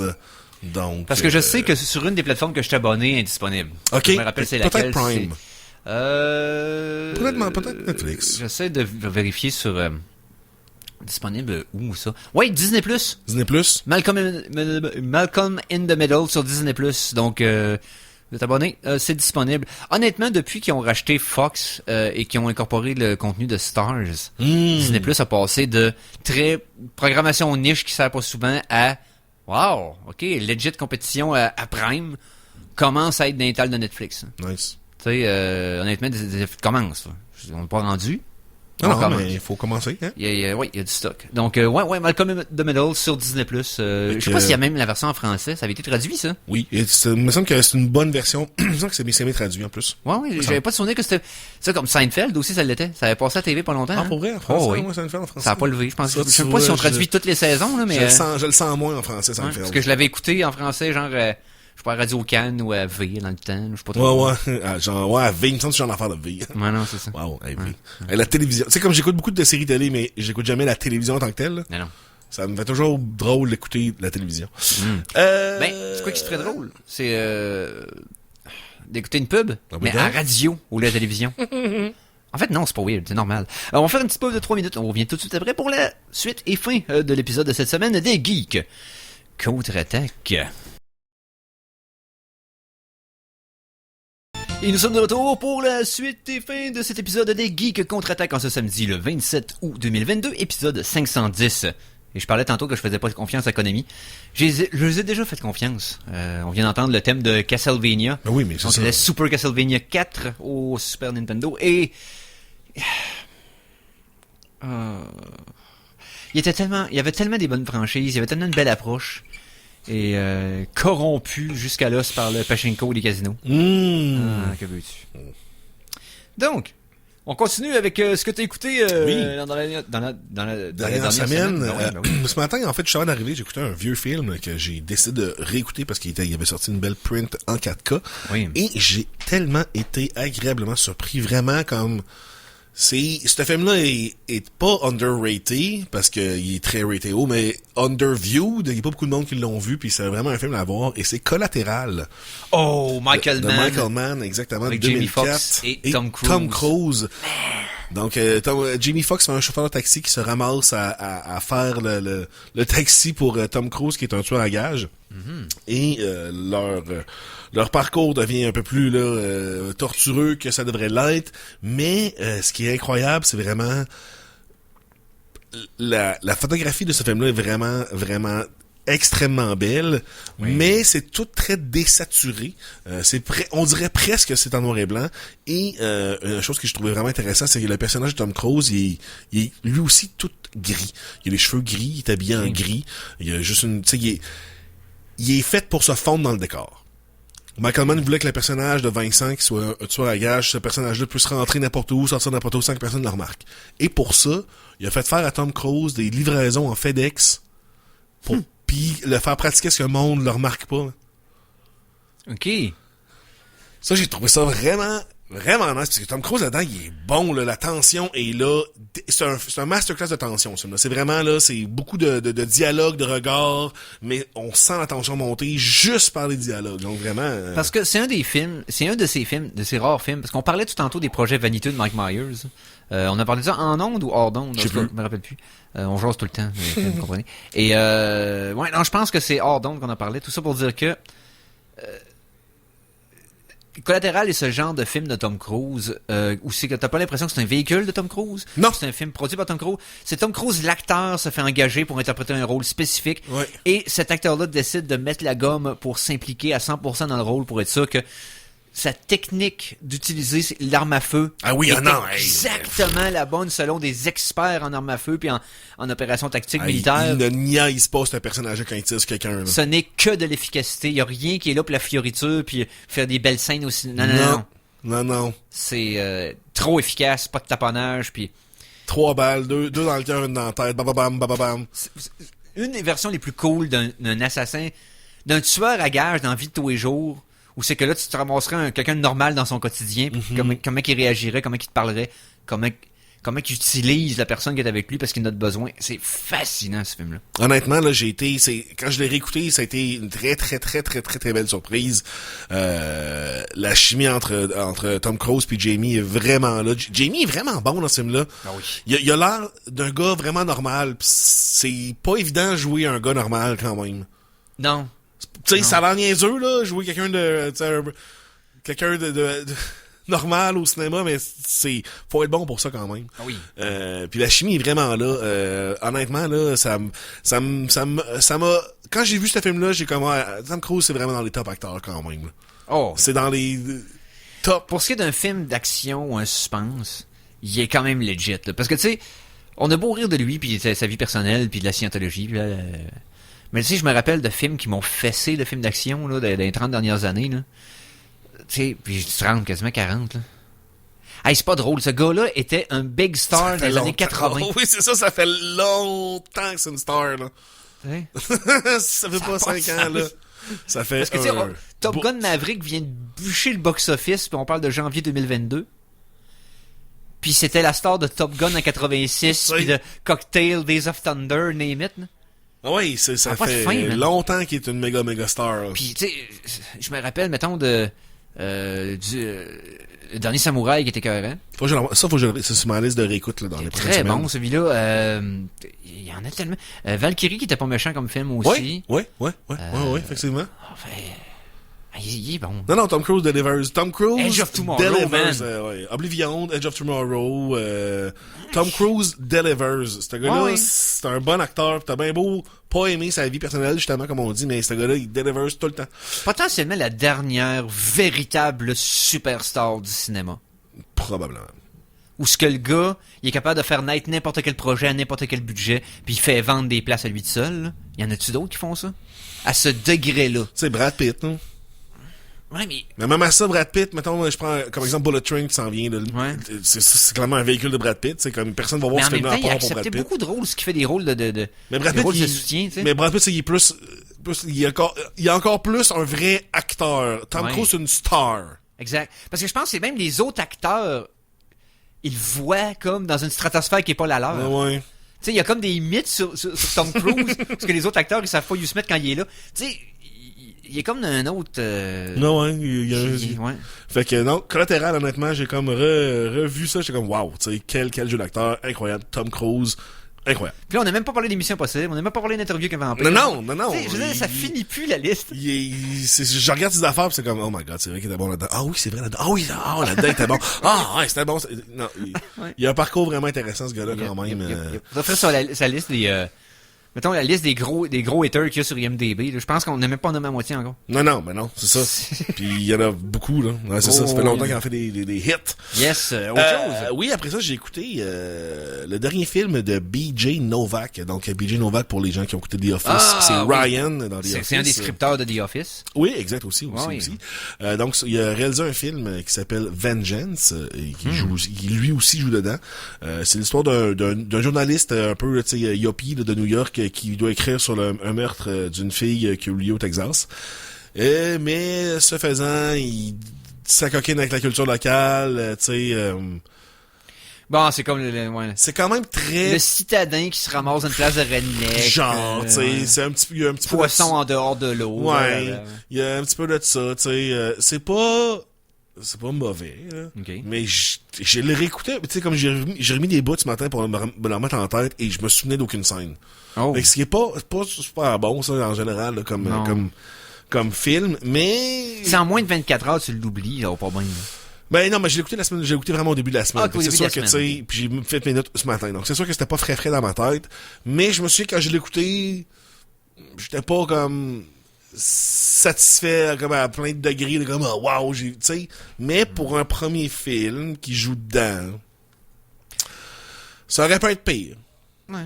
Ça aurait pu être pire. Wow. Ça aurait vraiment pu être pire. Okay. Mais, tu sais, je pense, mettons, au point de vue de la réécoute, je pense jamais que, à moins que quelqu'un me dise qu'ils veulent l'écouter, moi, de mon propre chef, je pense pas que je vais réécouter ce film-là. Ça m'a pas tenu en haleine assez. C'était le fun d'avoir le retour un peu de Ashton Kutcher, qui revenait un peu à l'écran. Ouais, ça a l'air qu'il y a un petit rôle intéressant Mais il est qui est pas comme là un peu... longtemps, là. Il est pas là longtemps. Non. Parce qu'apparemment qu'il arrive, puis l'apparence qu'il donne, la vibe qu'il donne, est pas pantoute la même que ce qu'il livre. Non, il est un peu le méchant. C'est un genre de... Ouais, mais c'est un genre d'intello redneck, Ouais, cowboy weird. ouais. Ouais. C'est ça, vraiment. Intello redneck. C'est comme si t'attends pas qu'il va parler de même. C'est comme, ok. Mais, fait que, tu sais, en tout cas. Mais il y a plus besoin de... Parce que, tu sais, Kutcher a plus besoin de faire de cinéma, là. Non, mais lui, à nous, il a pas décidé de mettre tous ses efforts plus pour la lutte, là, pour les enfants, là. Ben non, il y a ça, mais Ashton Kutcher est maintenant un venture capitaliste dans Silicon Valley. Ah, bon, Fait ouais. que, dans le fond, il pick and choose des startups, puis ceux qui marchent, ben, il y a une cote, le quête, puis il s'est rendu ça, sa job. Il fait ça depuis des années, puis il a fait comme 10 fois plus d'argent qu'il a fait ever à Hollywood avec ça. En faisant ça, non. Fait que c'est rendu sa job, là. Fait que dans le fond, il est devenu, tu sais, il a joué de Steve Jobs, mais il est devenu, le genre d'apôtre de Silicon Valley, là, c'est rendu lui, nice. Ah, ok, cool. Quand même, je savais pas que ça c'est rendu ça. Fait que il fait c'est moi pour le fun, là. Ouais, écoute, c'est correct. Parce que on s'entend que c'était pas tant... Non, c'est pas ça. l'acteur qui va me manquer, là, comme, mais où est Ashton? C'est un acteur dont le talent avait une envergure suffisante pour la télé, mais je pense pas qu'il était assez pour le cinéma. C'est le seul bon film avec lui, il me semble, c'est L'Effet Papillon. C'est malgré lui plus que grâce à lui. Ben, c'est ça, c'est le film qui est... Moi, j'aurais dit Dude, Where's My Car, mais c'est pas ce que je veux dire. C'est le genre de comédie niaiseuse de l'époque. Mais tu sais, je comprends ton point avec L'Effet Papillon. Mais c'est comme Topher Grace, c'est comme un paquet d'acteurs de télé qui sont pas...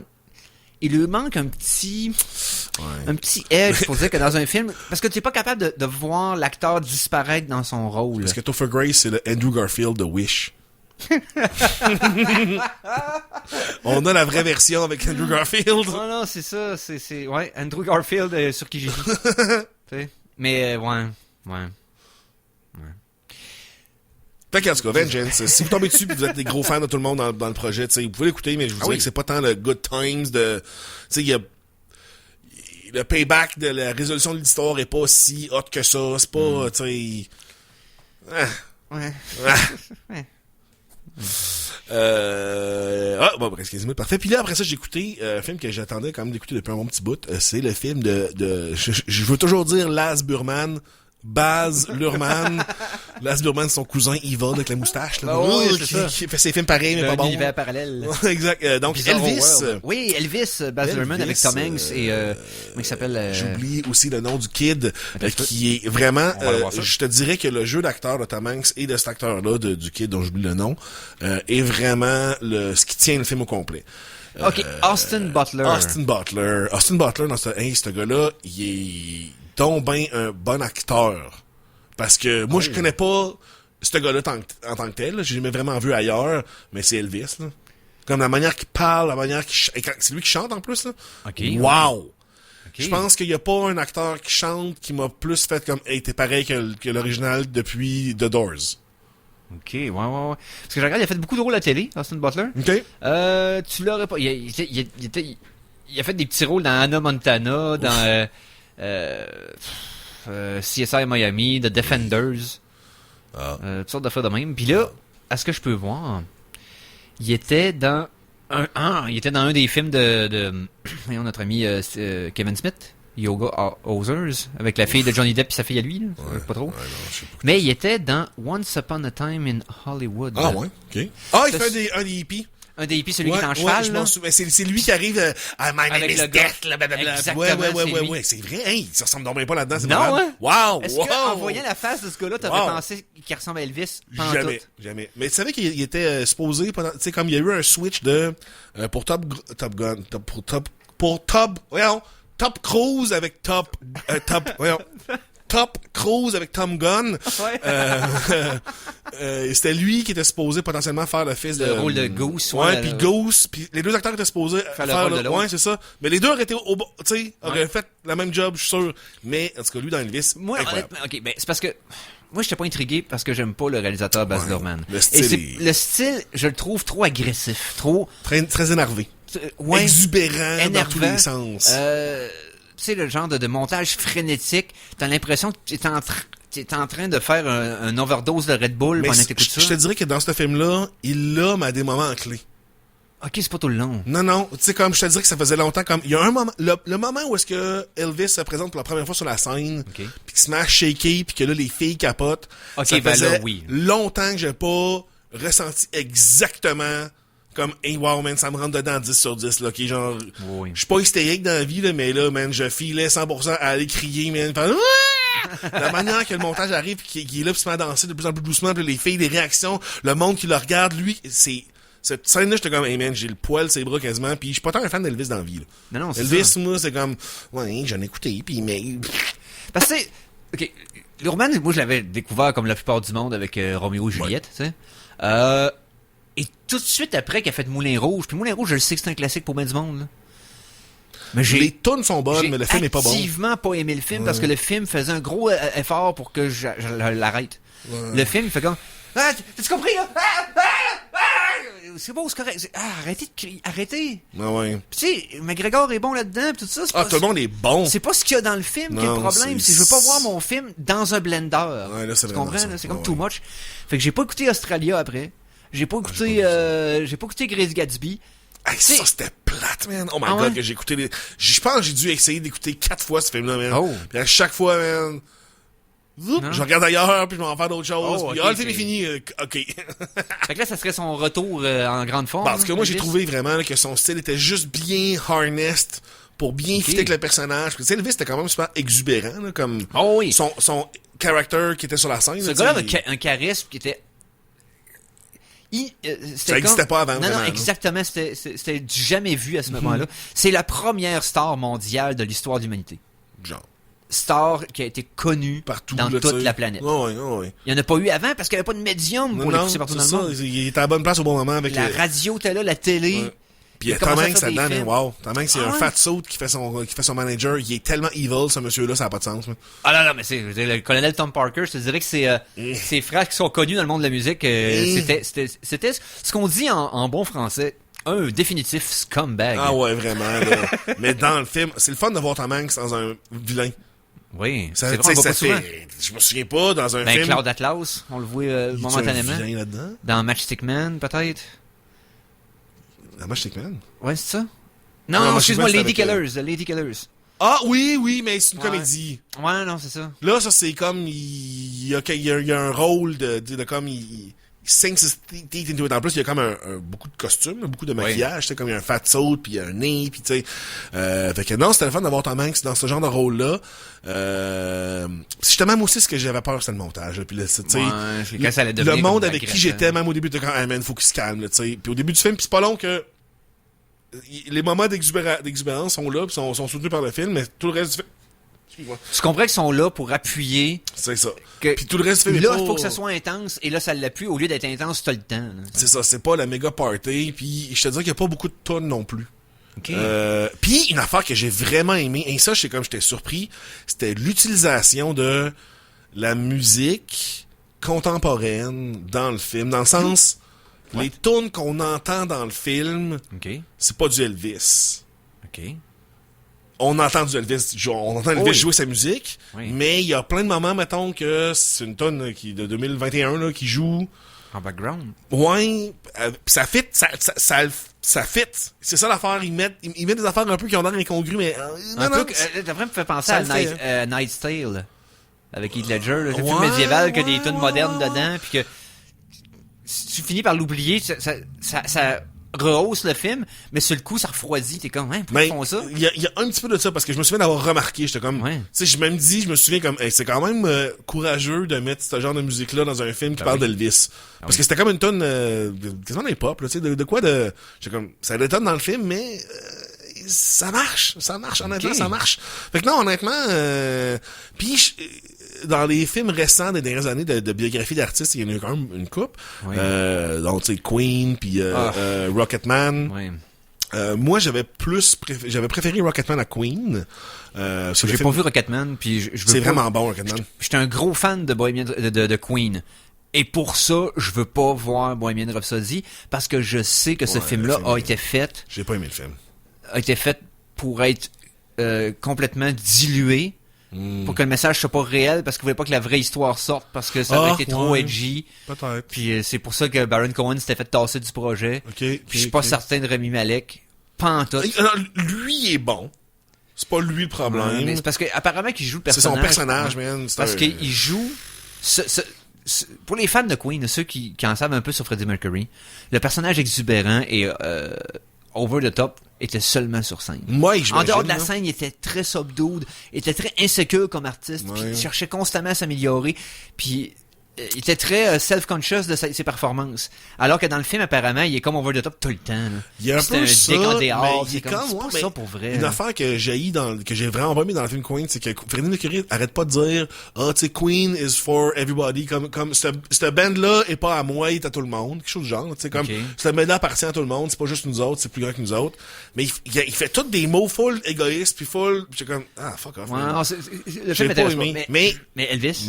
non, mais après ça, Rocketman Ouais, est vrai. Moi, Rocketman. j'ai vraiment apprécié Rocketman, bien plus que ce que je pensais. Ah, puis tu sais, Elton John l'a approuvé lui-même, il a donné Mais il sa y a bénédiction au film. plus de procédés cinématographiques dans Rocketman que dans de Bohemian Rhapsody. Bohemian Rhapsody. Ouais, exact. Tu sais, mettons, à un moment donné, le monde se met à flotter littéralement là, dans Ok, ok, Rocketman. ok. Là. Il se met à jouer le piano, puis là, tout le monde se met à flotter dans la salle, puis le piano s'y flotte, puis une petite affaire de même dans Rocketman, je trouve ça très nice.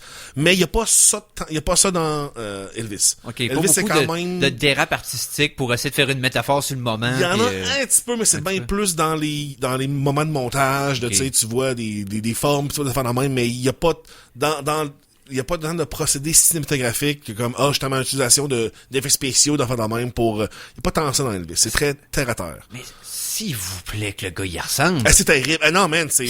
Pas de La manière qu'il parle, puis qu'il chante, mais quand il chantait, j'étais comme...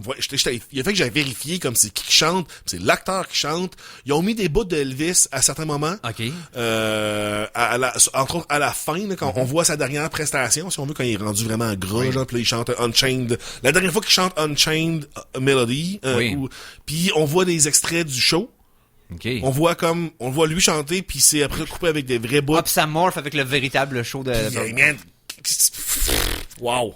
Au point de vue de réenacter quelqu'un, pis tout, j'étais comme, ouais, que c'est fort. Très, très, très, très fort. OK, donc Hank, c'est bon, l'acteur principal est bon, personnage de soutien, ça se passe bien? Oui, je te dis qu'il y a pas vraiment personne qui m'a sauté aux yeux de comme, cette personne-là dans main, tu sais, elle brings the movie down. Ça se passe-tu toute la carrière d'Elvis ou c'est juste un moment spécifique qui veut le Non, toute la carrière vraiment, comme de sa jeunesse à son dernier show.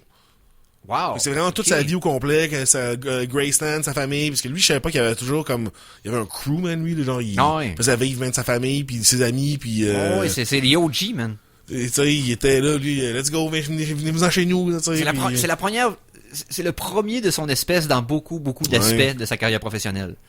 Qui avait un passé, qui avait tout le monde qui essayait d'exploiter, tout le monde a essayé de prendre de drogue de phénomène. Je pensais qu'on allait avoir plus sa déchéance de prendre full de piles de phénomène. Ouais, mais je pense que c'est plus tout l'entourage qui essaie de l'exploiter aussi. Je pense que tout le monde voulait un morceau d'Elvis. C'est vraiment ça. C'est vraiment ça qu'on sent beaucoup dans le film. C'est comme, c'est un peu triste, là. Non, vraiment, je le réécouterais. Puis des bios d'artistes, honnêtement, c'est rare que je serais chaud à le réécouter, mais mettons quelqu'un l'a pas vu, veut le réécouter. Je le réécouterais absolument. Okay. Ça, c'est quand même une bonne... là, tu m'intrigues assez pour que je fasse... Parce que Elvis veut pas, c'est un incontournable. Tu connais la musique, surtout notre génération. Nous, on a comme été la génération qui a été élevée par ceux qui ont capoté sur Elvis. Fait que ça a été imbué dans notre enfance complètement. Là, c'était dans tous les films et les séries télé qu'on écoutait, il y avait des tonnes d'Elvis en background. Oui, exact. On était encerclés par Elvis. T'sais. Donc, j'aime vraiment qu'on voit vraiment bien que lui, sa musique vient vraiment de la musique noire. Mais tu sais, il essaie pas pantoute de le cacher. Là. Non, lui, non. Mais on a comme, la compagnie de production essayait c'est ça, mais on a comme grandi, nous autres, en n'ayant pas ça d'évident dans ses films ou dans ses livres ou dans ses disques. Mais là, dans le film, on voit vraiment clairement que, on entend la version originale de Hound Dog, la Mama, Big Mama, whatever, là, Big Mama Cass, là, je sais pas si c'est pas Mama Cass, parce que, ça, j'ai trouvé ça vraiment le fun. On sent que le personnage, ils veulent vraiment nous montrer que le personnage était un amoureux de la musique pour de vrai. Nice. Tu sais? Ça, c'est le fun. Oui. Ça, c'est vraiment nice. Yes. OK, non. Count Me In, je vais écouter non, ça. Je te le recommande. Parce que, justement, si tu me dis que Lorman, il se calme un peu, Tom Hanks est en forme, je suis bien intrigué par la performance du gars, et la vie d'Elvis me fascine, donc ouais, on va essayer ça. Donc, bonne recommandation de notre ami Conan. Et c'est la dernière d'aujourd'hui, parce que c'est la fin de l'émission déjà, tabarouette. Déjà. Ouais, on est rendu là. Alors, tout d'abord, j'aimerais vous rappeler qu'il ne reste que 3 jours pour la campagne de socio-financement pour le Défilm. Donc 365 films en 365 jours. Le livre que j'ai écrit moi-même, on est à 91% de ramassé sur le 6 000 $ nécessaire pour en imprimer une centaine de copies à 450 pages en couleur et blablabla. Allez sur Kickstarter, tapez 365, encouragez-nous pour atteindre cet objectif. Je remercie tout d'abord Colin Arsenault. Merci à toi. Et il n'y a pas de... Tout d'abord, c'est le seul que je remercie. Non, je vous remercie aussi vous autres, gang de malades, d'être avec nous autres en nom de... à nous écouter. Hein. Ça allait bien toute l'émission, puis là j'ai comme tout perdu ma confiance en moi pendant l'autre show. Restez des nôtres. BPM qui va suivre. Enfin, je les ai appelés comme du monde. Ça faisait 2 semaines en ligne que je disais le mauvais nom d'émission et les gars me regardaient en souriant dans le coin et en me disant que c'était pas tout à fait le bon nom. Fait que... Eric can take an hint. Donc, merci d'avoir été là. On se reparle la semaine prochaine. Sur ce, salut les geeks.